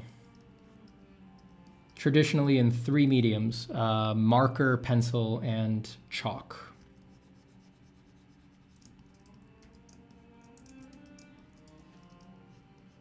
It was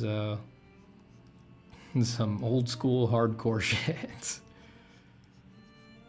And most of the assignments we did all 3.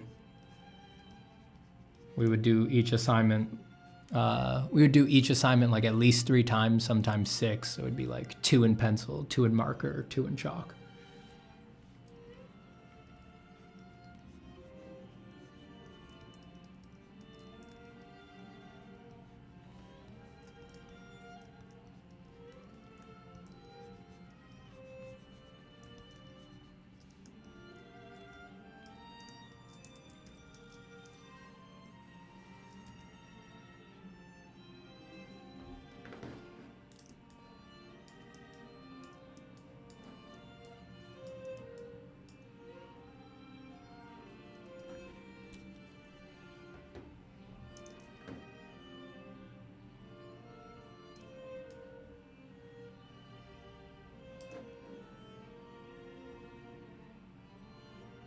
Chalk like sanguine, like Renaissance style drafting? No.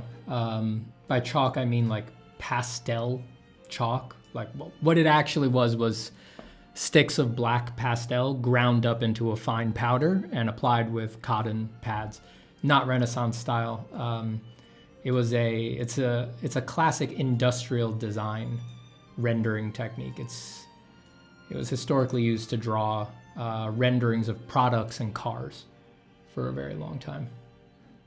That's what I mean by chalk. It is unless you're within those niches, like you probably don't know what it is or possibly never seen a rendering that uses it. But if you're like into car design and a history of car design, then you've seen it.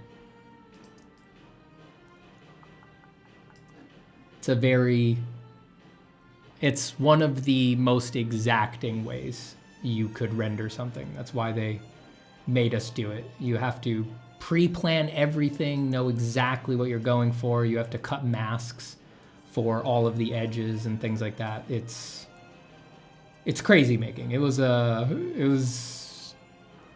what's the word I'm looking for? Stupid.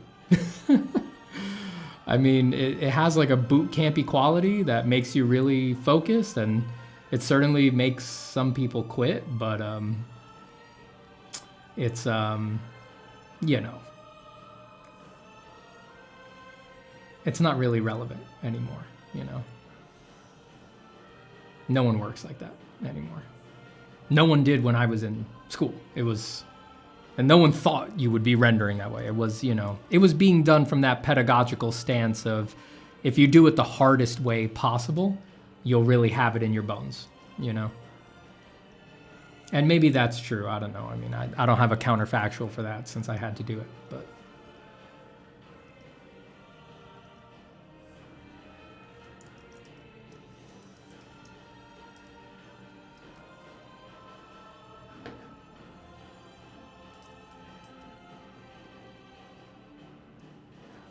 I feel like car design is still super traditional from the sketching to the model making, says James. I don't know about the sketching, maybe. Well, actually, probably, yeah, you're probably right, because the car designers when I was in school, and you know, when I was in school was still, you know, over 10 years ago now, but even though everything was definitely digital pipeline by then, all the way up to their graduation finals, I still saw people drawing by hand. There was still ideation sketches were very commonly, almost entirely still done traditionally, unless they were trying to pull off something very weird. Model making, yeah, I could see that. I mean, the clay model has a long and storied history for designing car surface, you know.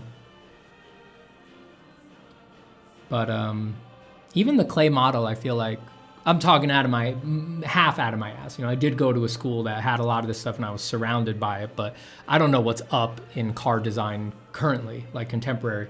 But when I was in school and what I gleaned was like, the clay model was a great way to feel the car in person. You know, it's like very few things can beat it because like it's life size. You know, you can feel like you're standing next to the design for the car. You can check the angles in real perspective and things like that. But when it came time to actually design the surface, I mean, it was, for a long time, it's been all 3D, you know.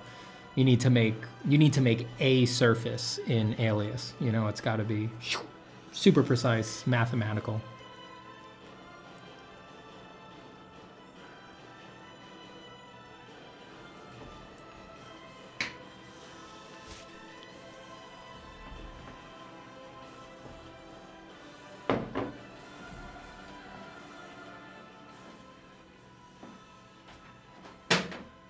I'm gonna move my iPad over here so that I can actually start removing things from this track as they come up.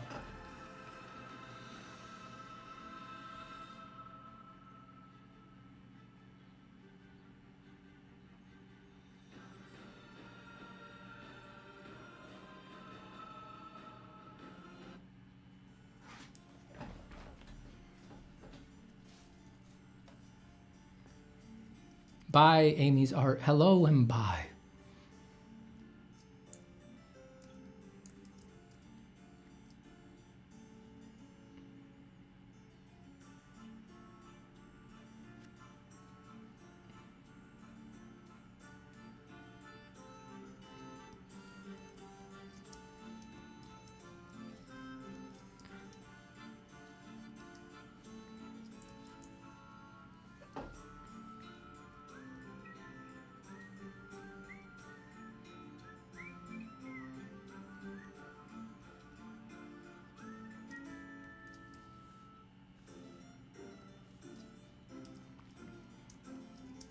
Steven, how the dog doing, by the way? The dog doing fine. The dog a good dog. Little fat, little fat. Still on her diet. The amount of kibble is slowly getting reduced day by day as she refuses to shed the pounds. She fucking hates me. Every day she looks at her food bowl like, what happened to us, man? Like, we used to be best buds, you know? What is this? You trying to kill me? This is violence. Dogs interpret that as violence. What else could they interpret it as? She's like, you're starving me to death. You're trying to kill me, Daddy. What is this? I try to scratch her. She puts my hand down. She's like, that's not what I need. All right? You know what I need.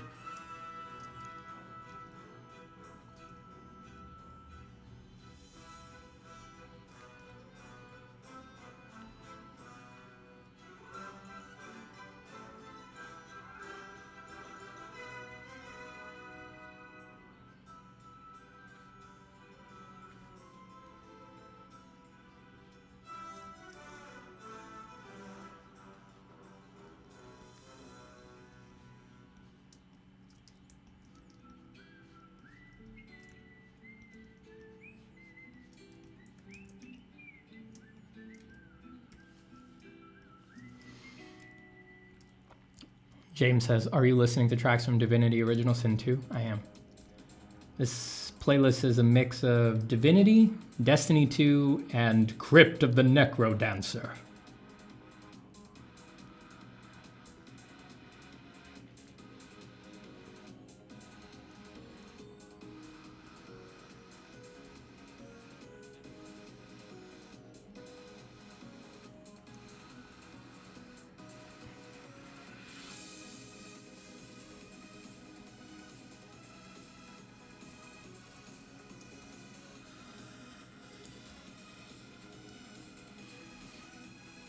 Stephen, are you intellectual property? Yes, I am.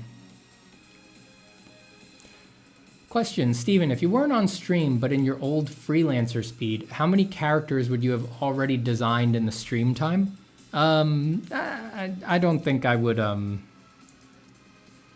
mean, I don't think I would be much faster than this. I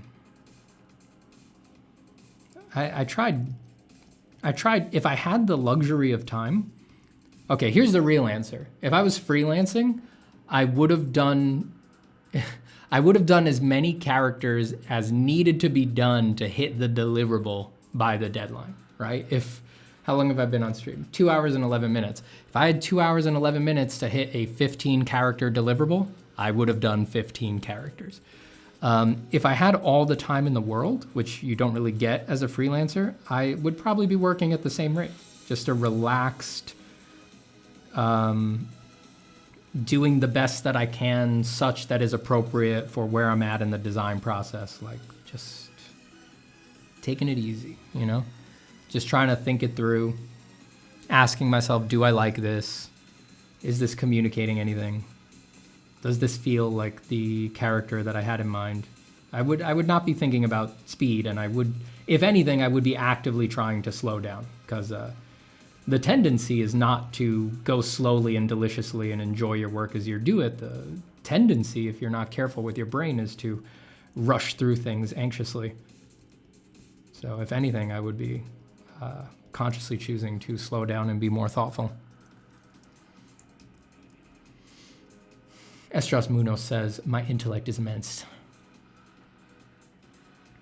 The amount of battles I've lost to this song is scary. Divinity Original Sin 2 is a very hard game. I never finished it.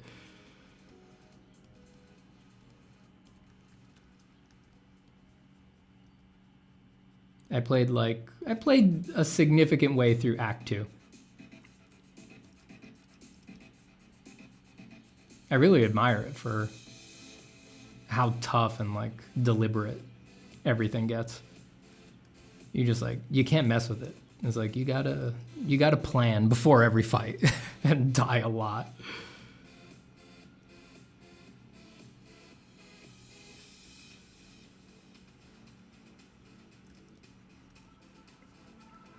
It was fun playing it co-op with friends, like over the internet, and just like, that was a really fun, I haven't had an experience like that before or since. Just like, we're all sitting in our houses and it's like the fight is like a puzzle, and we'd be like, all right, let's try it this way, and we'd botch it, and then we'd be like, all right, let's take it again, quick load back, and be like, well, what if we do it this way this time, try it again, take it over and over and over again.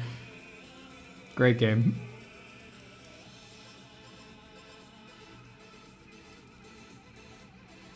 I highly recommend playing a co-op for anyone who's considering trying it. It's a great co-op experience.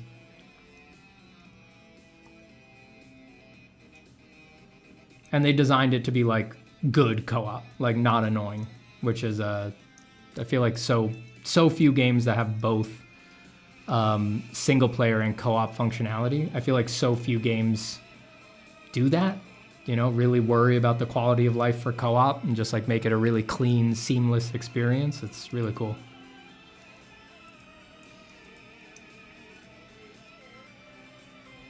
Such an amazing game, doing a third playthrough with my brother. Nice. Really does reward strategy. It's not a game you can just muscle through. Yeah, you can. It's like super, yeah, they designed it very deliberately, super stingy with everything. Just like, as soon as you lose focus, you're screwed. You're fucked.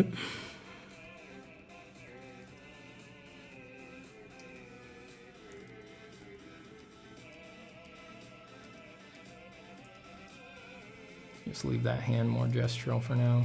What's he wearing? Is he wearing gloves? I don't know.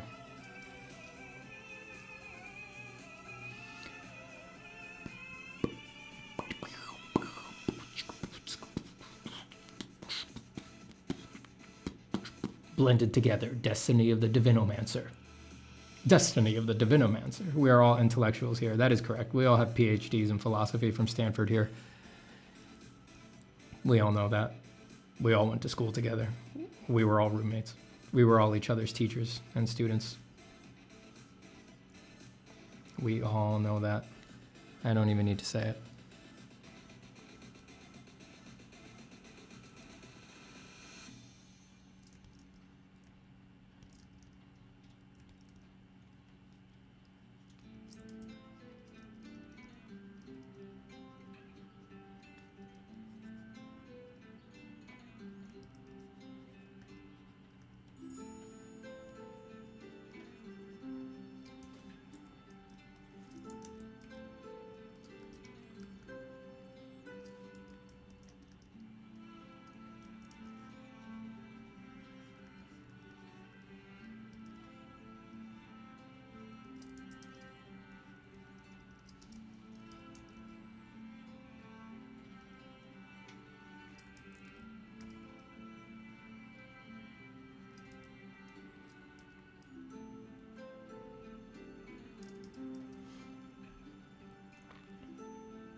A game for intellectuals. Will there be 100K special? Will you do a face reveal? I don't have anything special planned for 100K.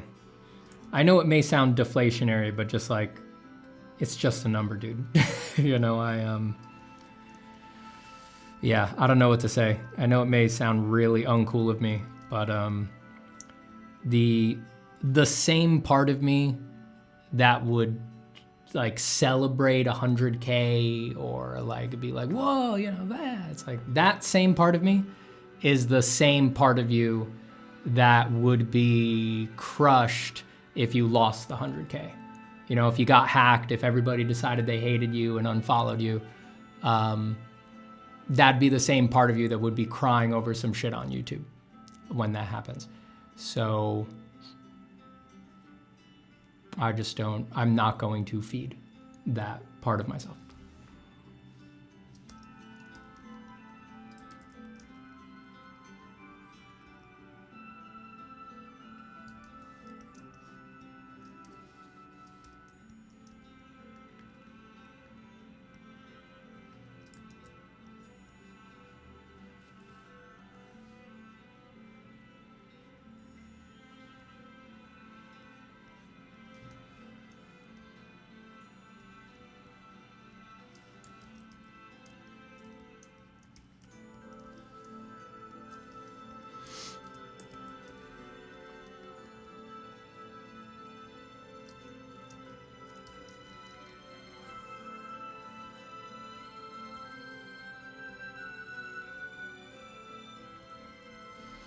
You can do it for clicks. Yeah, I don't like doing anything for clicks.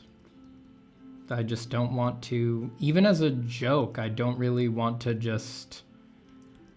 to breathe any life into that part of my brain. I just have no interest in that.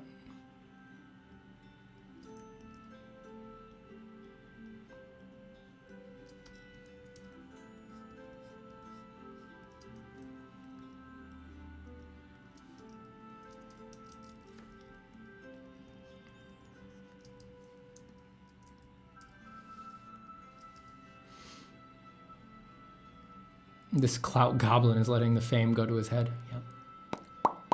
Yep.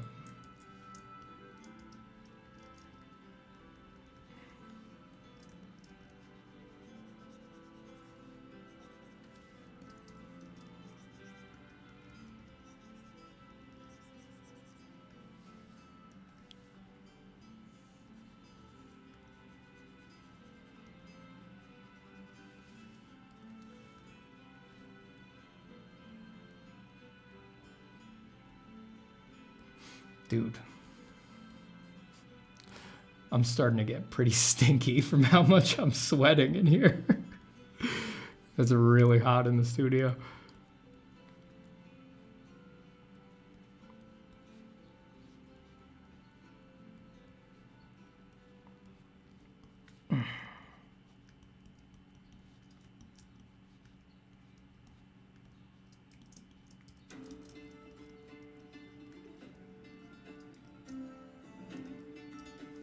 I feel like I just want some clearer value stripes on this thing.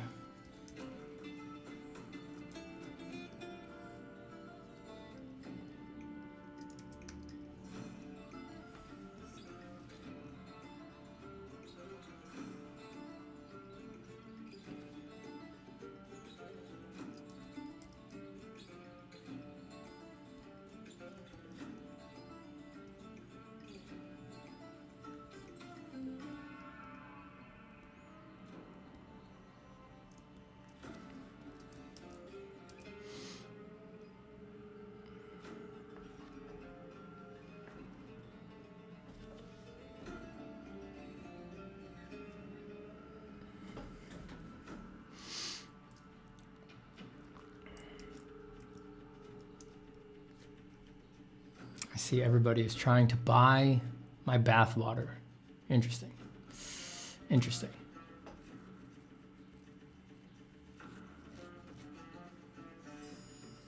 Steven's sweaty shirt on sale for 100K. Ugh. Actually worn. I can prove it. I wore it on stream.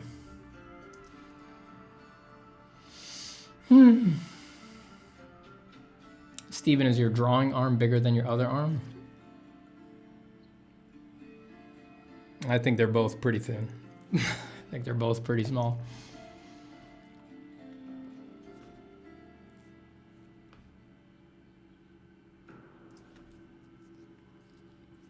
The perverts are running.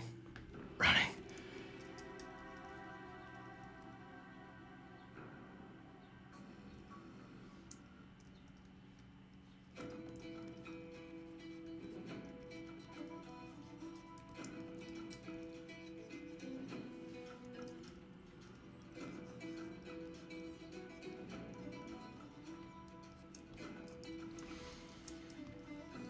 Do the same thing on these slashes that we did on the ones on the arm.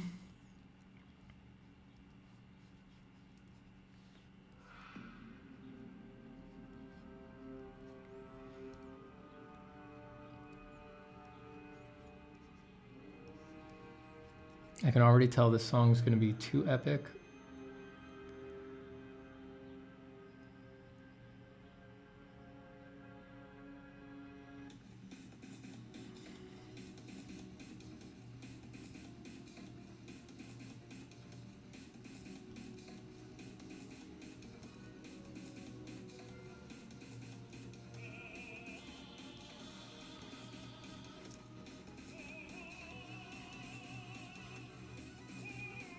I think these really chaotic songs from Crypt of the Necrodancer, which are really quite cool, I think they might be a bit too much for me. I actually think they're appropriate for like the characters that I'm drawing right now. Just because the characters that I'm drawing are pretty chaotic, but I think for any other drawing session, I'd be like, this is too weird.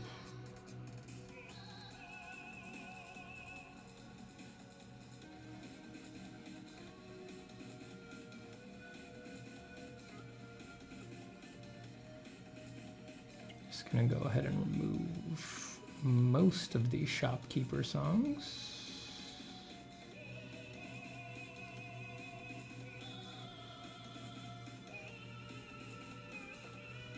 Which again is a shame because they are pretty cool songs and they are on vibe for this drawing, but just too crazy for a regular drawing session.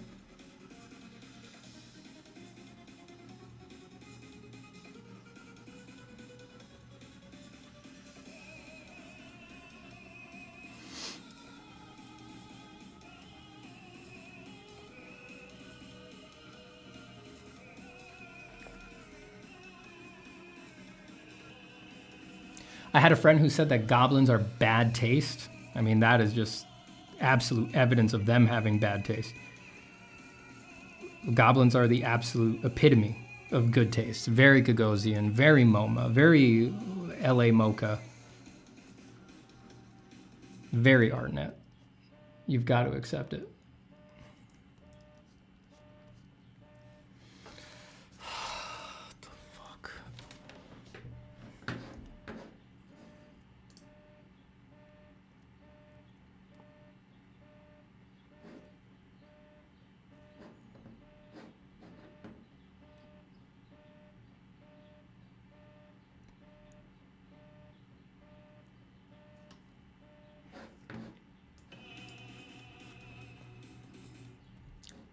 This is gonna...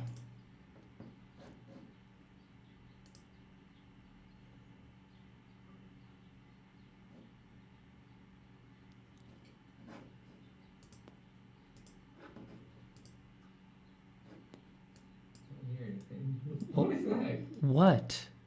What? Hello? What? What? I'm sorry. I thought you would want to hang out and get that. Listen. Look, we're all friends, right? So I'm gonna admit, I feel guilty, right? And I feel like I have to justify what I'm doing. So I want you to know. Okay. You don't have to. No. Just give me a second. Just give me a second. Okay. I'm having the rare good art day. Okay? I'm not like you guys. All right? I'm not Ahmed. I'm not cynics. I'm not just good every fucking day like you guys are. I get one good art day a month, maybe. And all of my good drawings for the month come out in that one day. So when it happens, and it's random, I have to honor it. I can't fuck off to other people's streams. I can't hang out with my buds. I've just got to sit there. You can enjoy your artgasm for as long as you want. That's fine. That's what I'm trying to communicate. But then it's like, oh, Steven, you gotta come be a part of the group, and everyone in my chat's like, oh, Steven, you're being an asshole. Like, why won't you hang out with your friends? I don't know. I'm looking at your stream. You're saying you're having a good art day. Oh, here we fucking go. Oh. Oh, this must be the warm up. My bad. Here we fucking go. Here we fucking go. This fucking guy.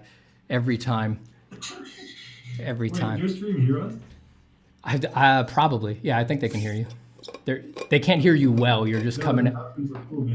You're just coming out of my. You're just coming out of my speakers. Med, you're jealous that I'm trampling on your Dark Circus stuff. That's all it is. Just admit it.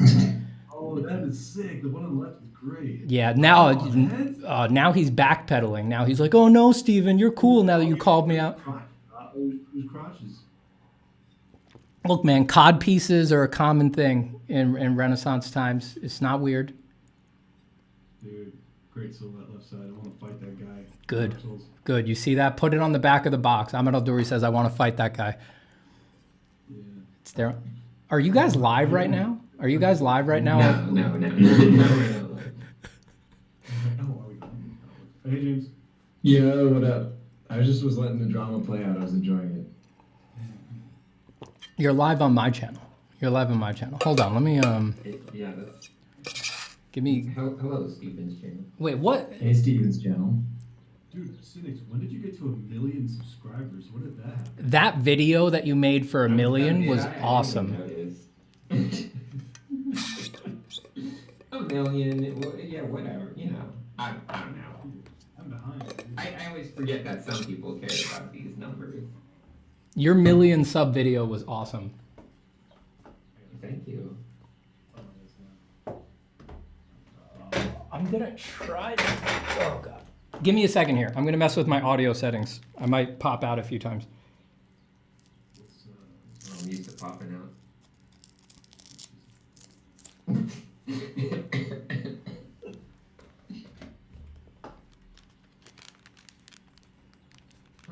So Matt, where were you? Huh?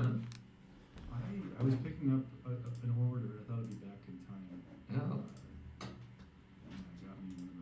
Well, Well, tell us a little bit more. What kind of order?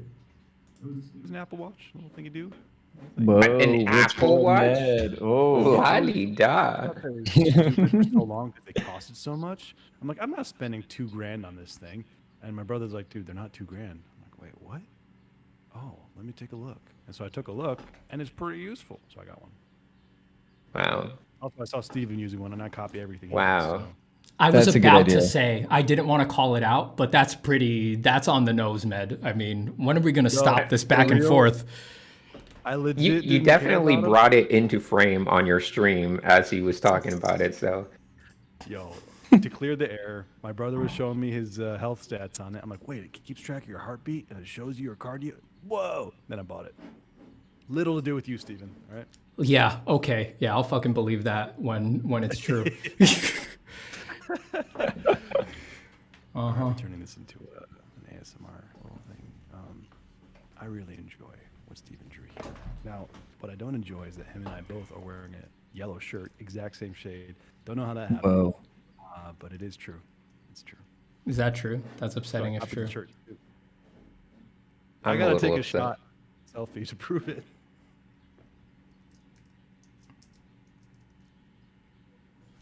Wait. Anyway. Oh yeah. So Rob, you want to pick some cadets or something? Yeah, well, we're going to have to do a stream. Yes. We're Is it? not going to do it on scheduled or- Steven's stream. Don't worry. I mean, we could just take over and just do it here. I think that's a good idea, A actually. really bad photo of my face, but that is the shirt. Wait, what did I just send it? Where did you send that? I don't Oh, I see. sent Oh. it to Steven and not the group. My Oh, okay. Yeah, it's because whenever you need to send a photo of yourself, you instinctively send it to me. Wow, that is indeed the same color, I believe. Yeah. Dude, that's messed up. Fucked up, dude. swear I didn't just run to my closet after I saw Steven and put this in. It's a bit much, Med. It's a bit much. So, Rob, what's your I mean cynics, what's your cadet picking plan? Oh, we're gonna start up a stream and then we're gonna just start picking until we don't feel like picking anymore. Well, Are how you many just we picking?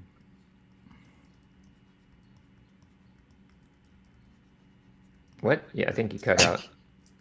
I said, how many are we picking? Oh, that is remains to be a slightly unknown.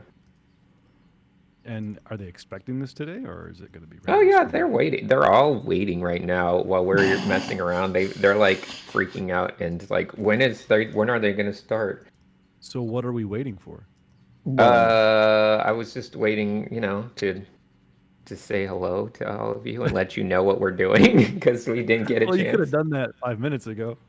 Well, then we've been talking. Whoa. We got big talk from Med, the late guy, telling us we need to be more punctual. Is that what's happening right now? Look, I'm sorry, but is that modern day James making fun of someone for being late? I have trouble believing that. Okay. Fair. The backbiting. Damn. testing. Can you still hear me? I changed it. I want to hear be you. I want to be clear again that I am not joining. I'm not picking. I've spent a lot of time managing expectations in professional capacities, so I'm doing it again here. Managing expected. Oh man, it's part of the job. Steven, let me crit those. No, not till I'm done. I would never. Let me have the magic. You crit once it's finished. That's true. That's good advice. Never crit halfway through. Yeah. Just ride it out. Don't crit a line while you're making it. Oh fuck. All right. Well, should we? Do you want us to leave your stream then, Steven? I mean, you guys are happy. You guys are welcome to use my stream as your green room for as long as you need to. Okay, I think we're ready to go actually do this thing because people are now getting upset and pitchforks are starting to come out. All right, it's been fun, Steven. We're gonna boot you. All right, good luck, guys. Have fun. Make good All choices. right. Later, Steven. Bye, guys. Steven. Bye. Bye.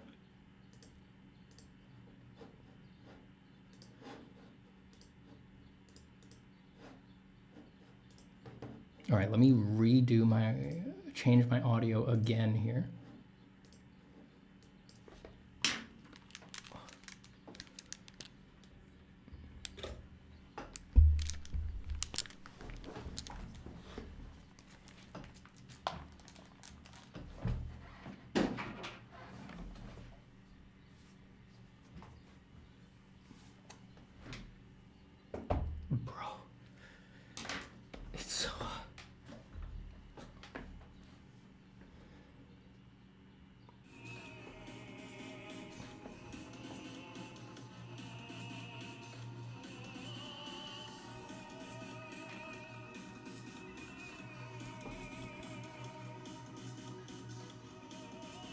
All right, wait, yes, I'm in the right place.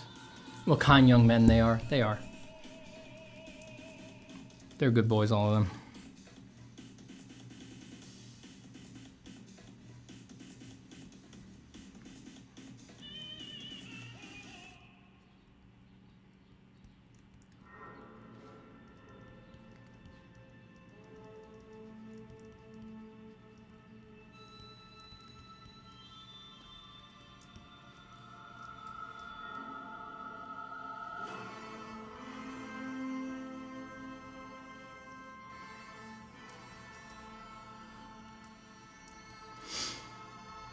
How do you work on art in hot weather? You suffer. You suffer through it.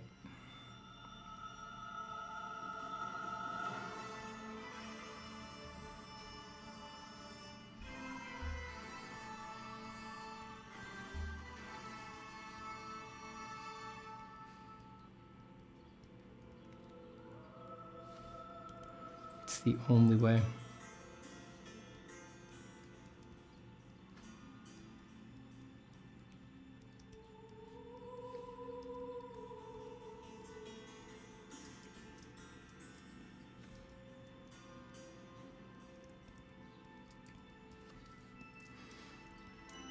Hello, TiVo.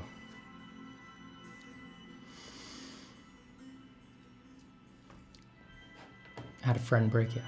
Sometimes you just gotta say hi to your friends. Sometimes you gotta explain to them why you can't hang out that day.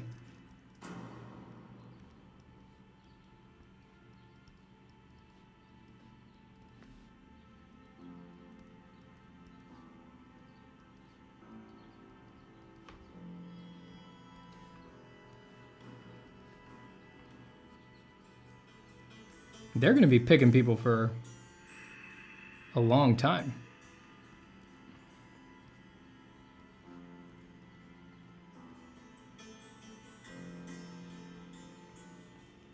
They haven't even started yet, or they're just starting now.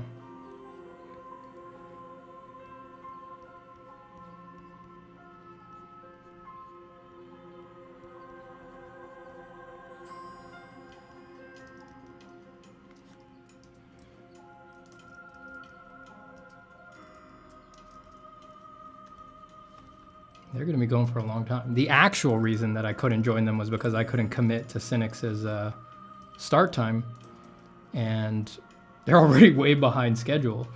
So they're going to be going for a long time. And that picking session lasts a long time. I did it 1 year. It takes a while.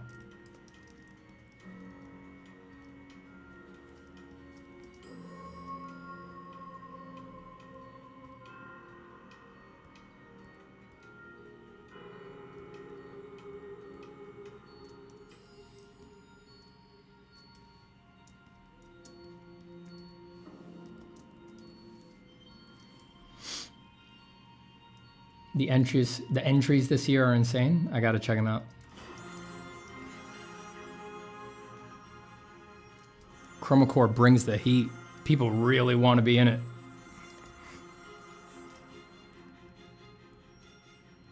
It goes to show how much people just want to get pushed in their art. Because, like, if I'm remembering correctly, there's no prize for Chroma Core, just glory. So people will do it for glory, man.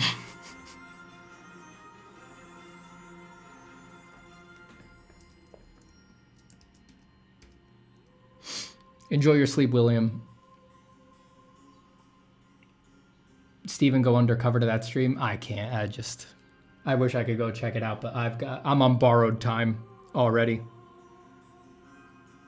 I might have to jump off of here at any random time now.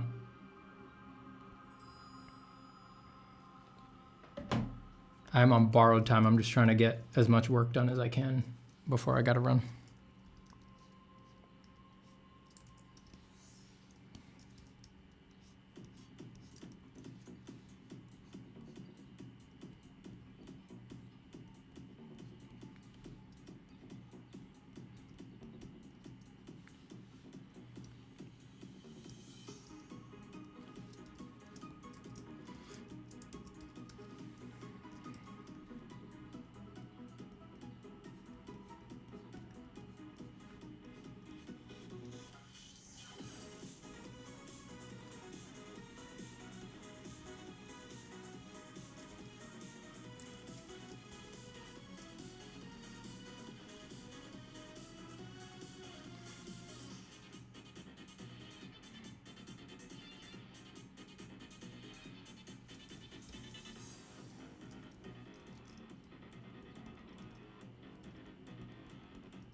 Oh my God, it's Steven Zapata.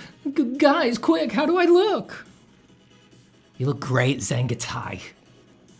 You look great, Zangatai. Be confident. Go over there and get him. How could Steven say no to you? Look at you, you look great.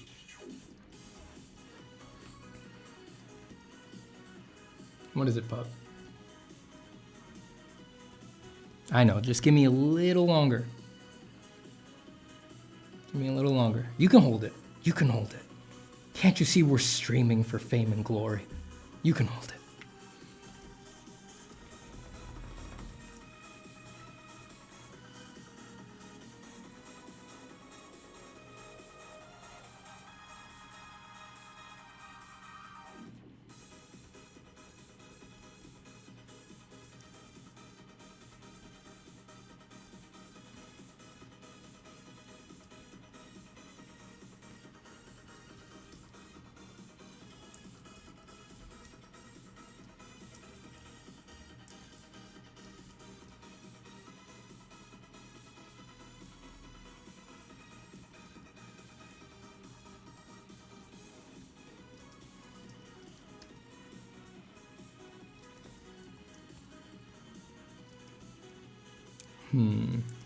All right, we could keep going on him for a while. Let me make these a little lighter. Let me see if I can think of a third.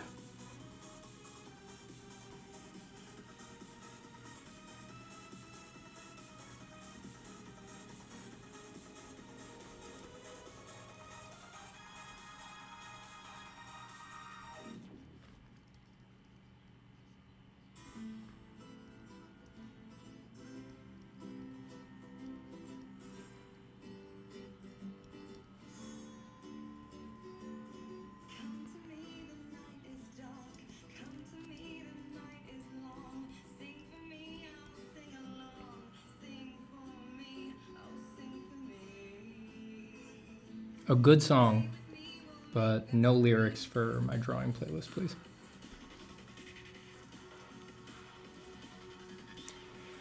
How do you know how to position the feet? Are you trying to get... I have trouble taking that question seriously because I think you're just trying to get me to talk about feet so you can get my opinions about feet on my feet wiki page. So I'm a little... I don't really want to answer that. Because then my feet wiki page will get updated to say Steven's thoughts on feet.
Now let's see if we can find a third sketch. Let's make him a little smaller.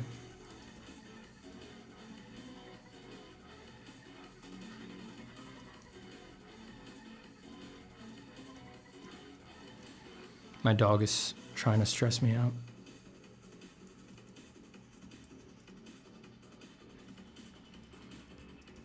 Don't worry. I can almost guarantee you she's not actually needing to pee. She is trying to get food. She's just so very hungry.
Joe says, yes, big one and little one. I'm less pukey today and fever gone. Good.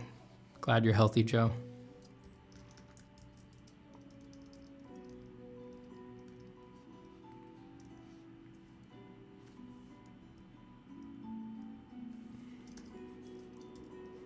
I'm glad you're healthy.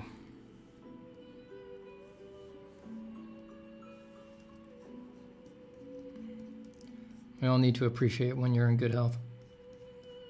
Let me take a moment to appreciate the fact that I'm in perfect health right now.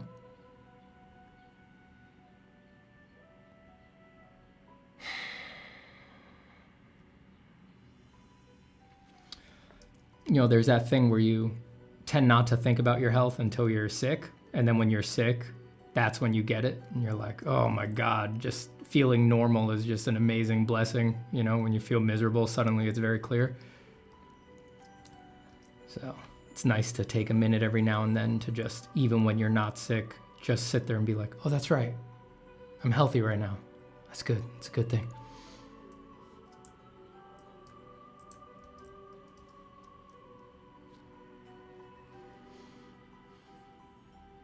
Hi, Stephen. I'm currently trying to learn anatomy for the intention to distort and make spooky things, but have a hard time distorting it in a believable way. Any tips? I do have a couple videos out about that called Transformational Anatomy. I've got a video on arms and on legs, and you can find those on my Gumroad.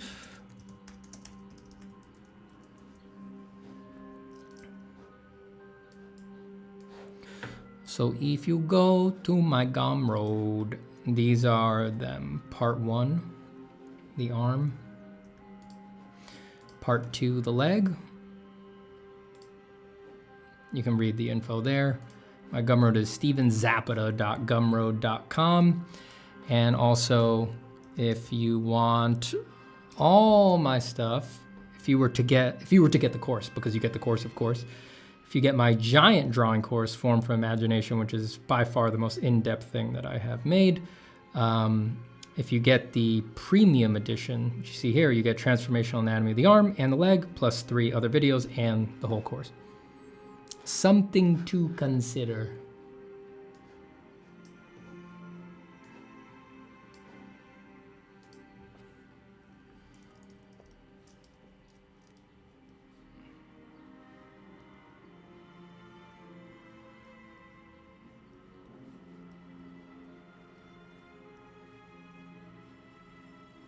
Always tend to use an emoji basically as the basis for an identifiable emotion. And that's what I mean when I say that. It's like, I'm not getting into all the details of how it fits structurally. It's literally just like, that's enough of a way to start. You can move everything around later. Just get the vibe of what you're imagining the character doing.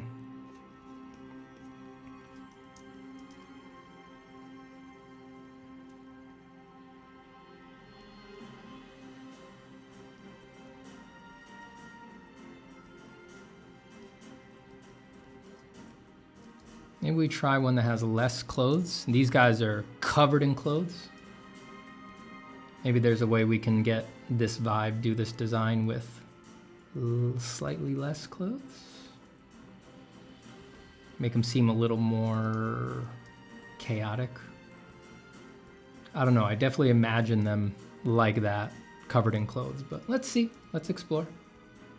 We don't have to take this sketch as far as the others if we don't like it.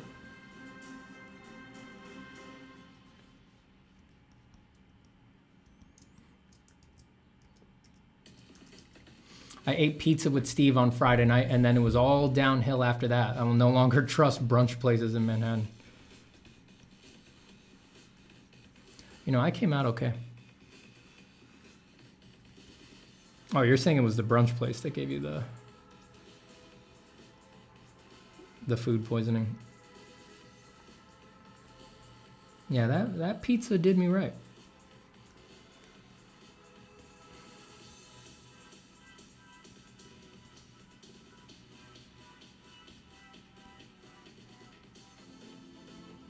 Maybe it is a full outfit, but he's like not wearing it, you know? He's like taking off the top. It's like a jumpsuit.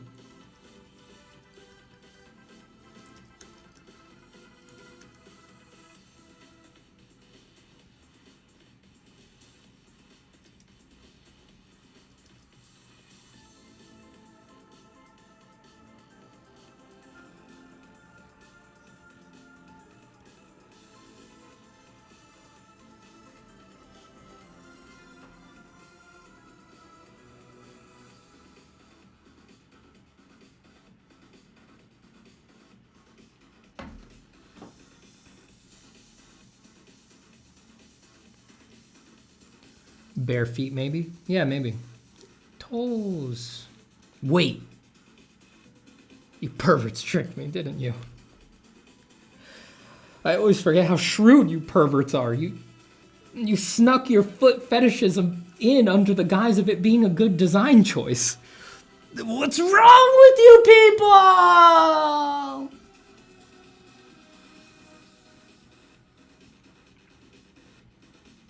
The perverts won that day.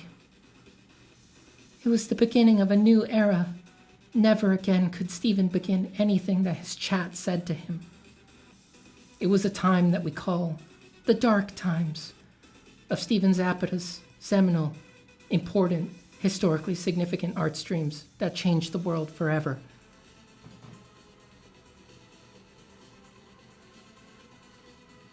But within every time of darkness is the possibility of new light.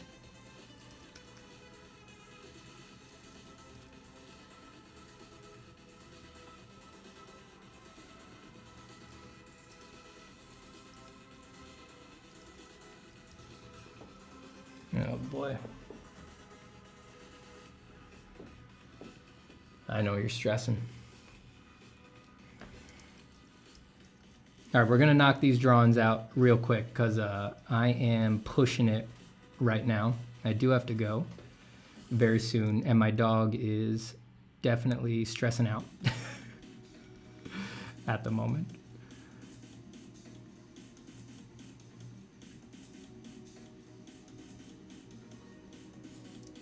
She is demanding what is technically called big walkies.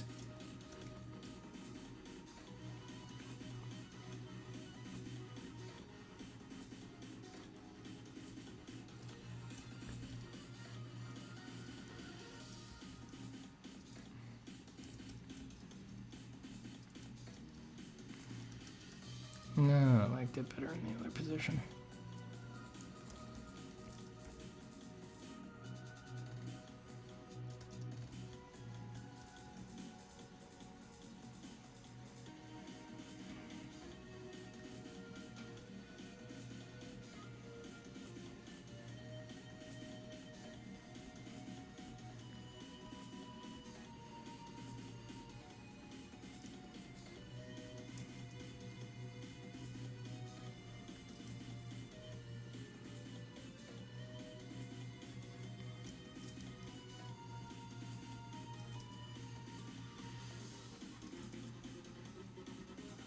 I want some kind of iconic, almost corny kind of a thing, like I have on the other guys. I like his star thing. I need something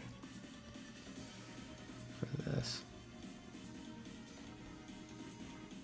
I don't know if I want to do it like just with crazy gelled up clown hair. I think that's a little too on the nose clown, you know? I avoided it on the other ones. His hair is just normal long hair. He's got his in some sort of atypical wrap thing. See, this is like what I was saying earlier in response to someone's question. Now I'm rushing, right? Because I know I gotta go and my dog is literally at my feet staring at me and farting. So this is not how you want to design, you know?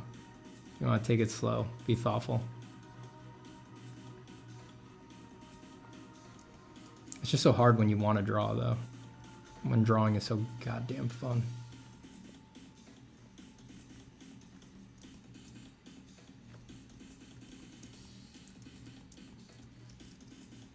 Maybe a St. Francis hairdo, like a tonsure. I had sketched that in my sketchbook earlier. I had thought of that too, and it's a little too iconic for my taste, Joe. It's like, I just think it's a bit too on the nose. I could maybe transform it, you know?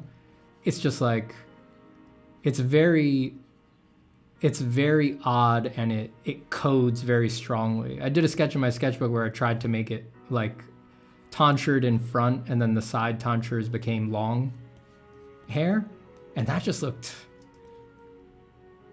too weird. It's not pleasing me.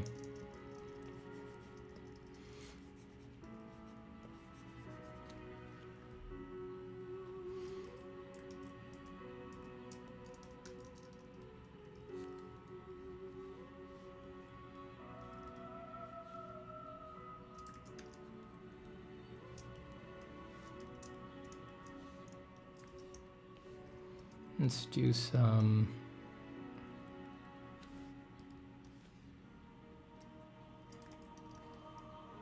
Let's use some kind of body paint.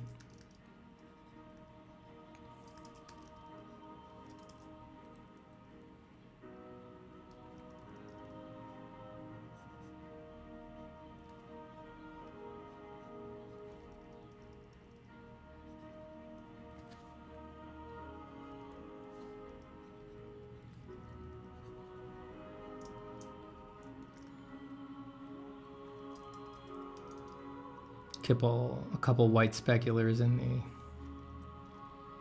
the dark area will help communicate that it's a dark local value in this context. Because you could have white speculars even over dark stuff.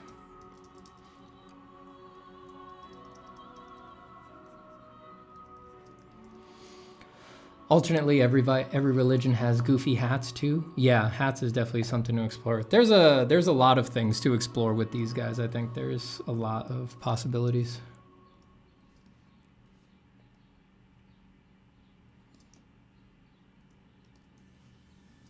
And that's fun. I mean, you and I have more insight into the design requirements for these than the audience does, but they're very flexible, but I want to see how much of the necessary illusions I can get without being too on the nose, you know?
By the way, I like the stripes on the finish too. Finished. Finished. You have no idea what I'm capable of. You think that's finished?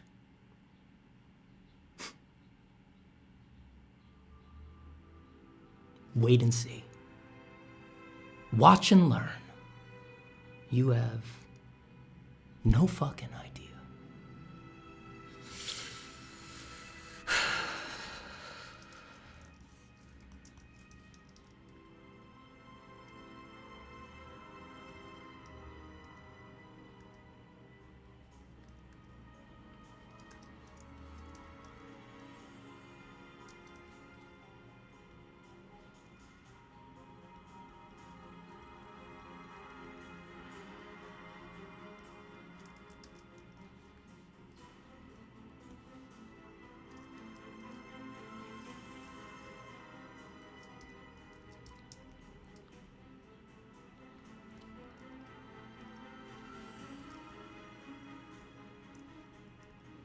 By the way, for anybody who would find it more interesting, the Chroma Core stream is going on Cynix's stream right now. They're picking cadets. So if you're involved in that, or if you're interested in that, go jump to that.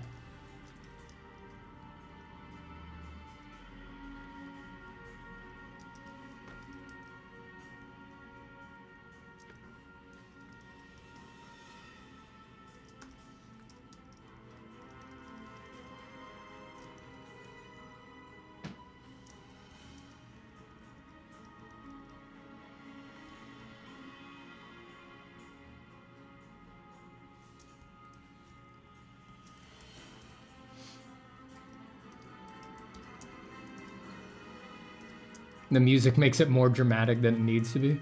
It does, doesn't it? I mean, he's definitely psycho, but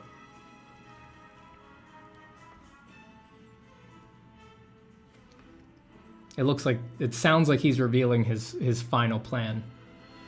You fools! I tricked you!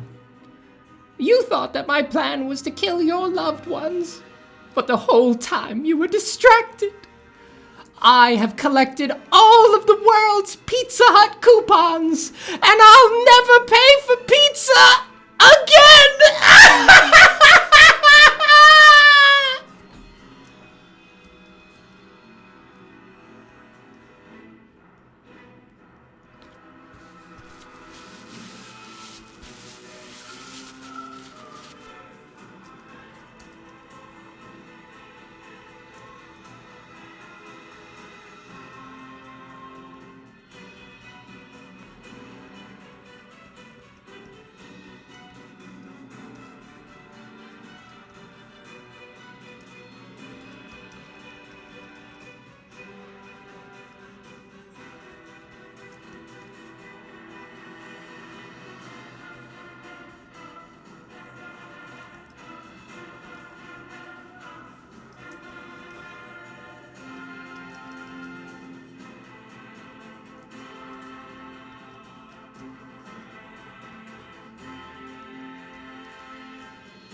Don't you have neighbors? You know, it's like, sorry, the TV was a little loud there for a second.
This song's a bop. Damn.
What do I think I'm doing there? So there'd be like an armhole. And this would kind of fall.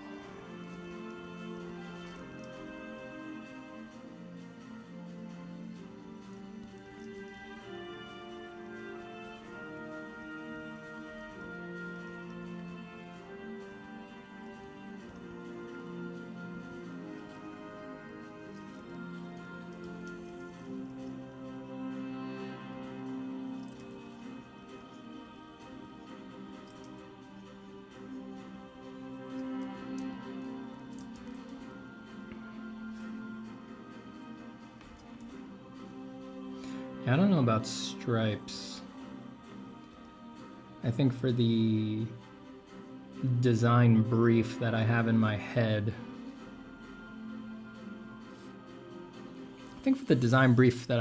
I want more stuff like this. All this stuff rather than straight stripes. It works here because they're sort of, the stripes are supported by this, but I don't feel right now like I want just stripes. I think I want some of the crazier stuff.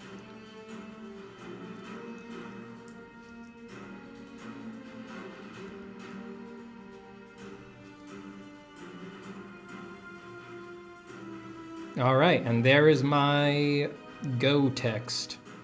All right. I need to start wrapping up.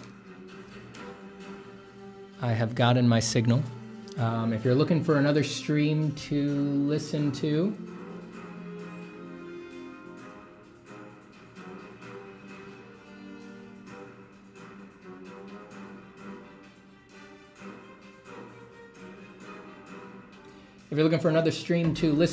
go check out the Chroma Core picking stream. It's going on right now over on Cynix's channel.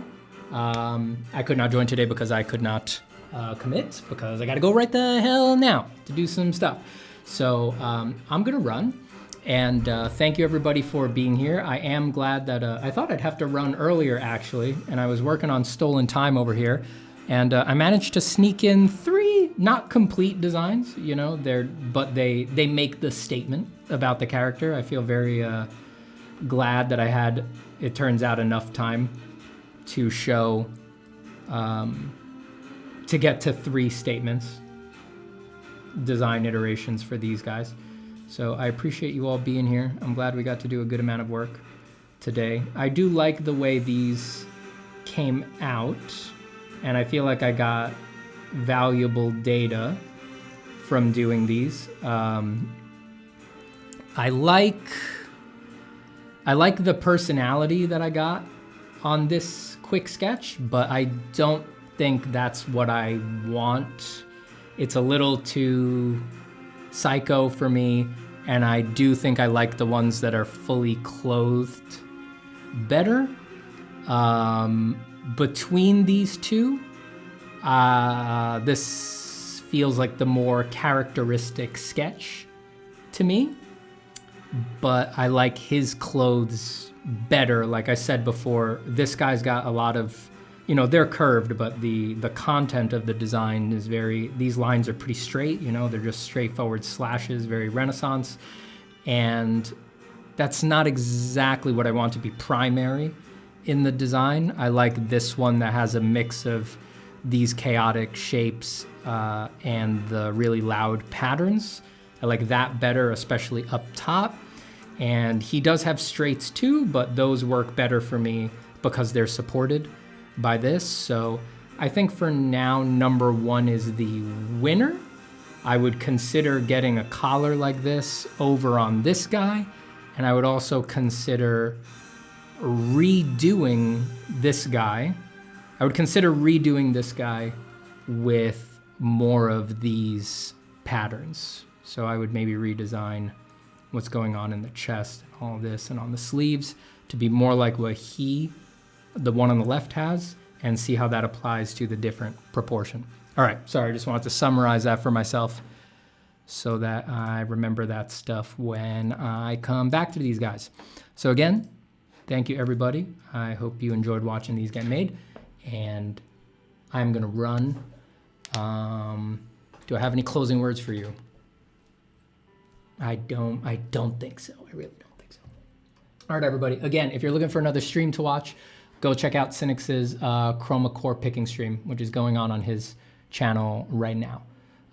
If you go over to Twitch and search Cynix, well, let me make sure he's doing it on Twitch. Here, I'll give you guys a link.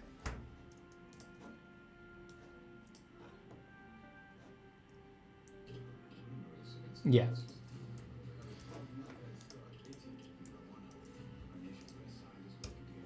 There you go. There's a link to go check out the Chroma Core picking stream.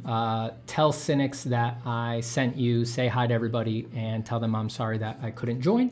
And I'm going to go. Peace, everybody. I got to run. Take care.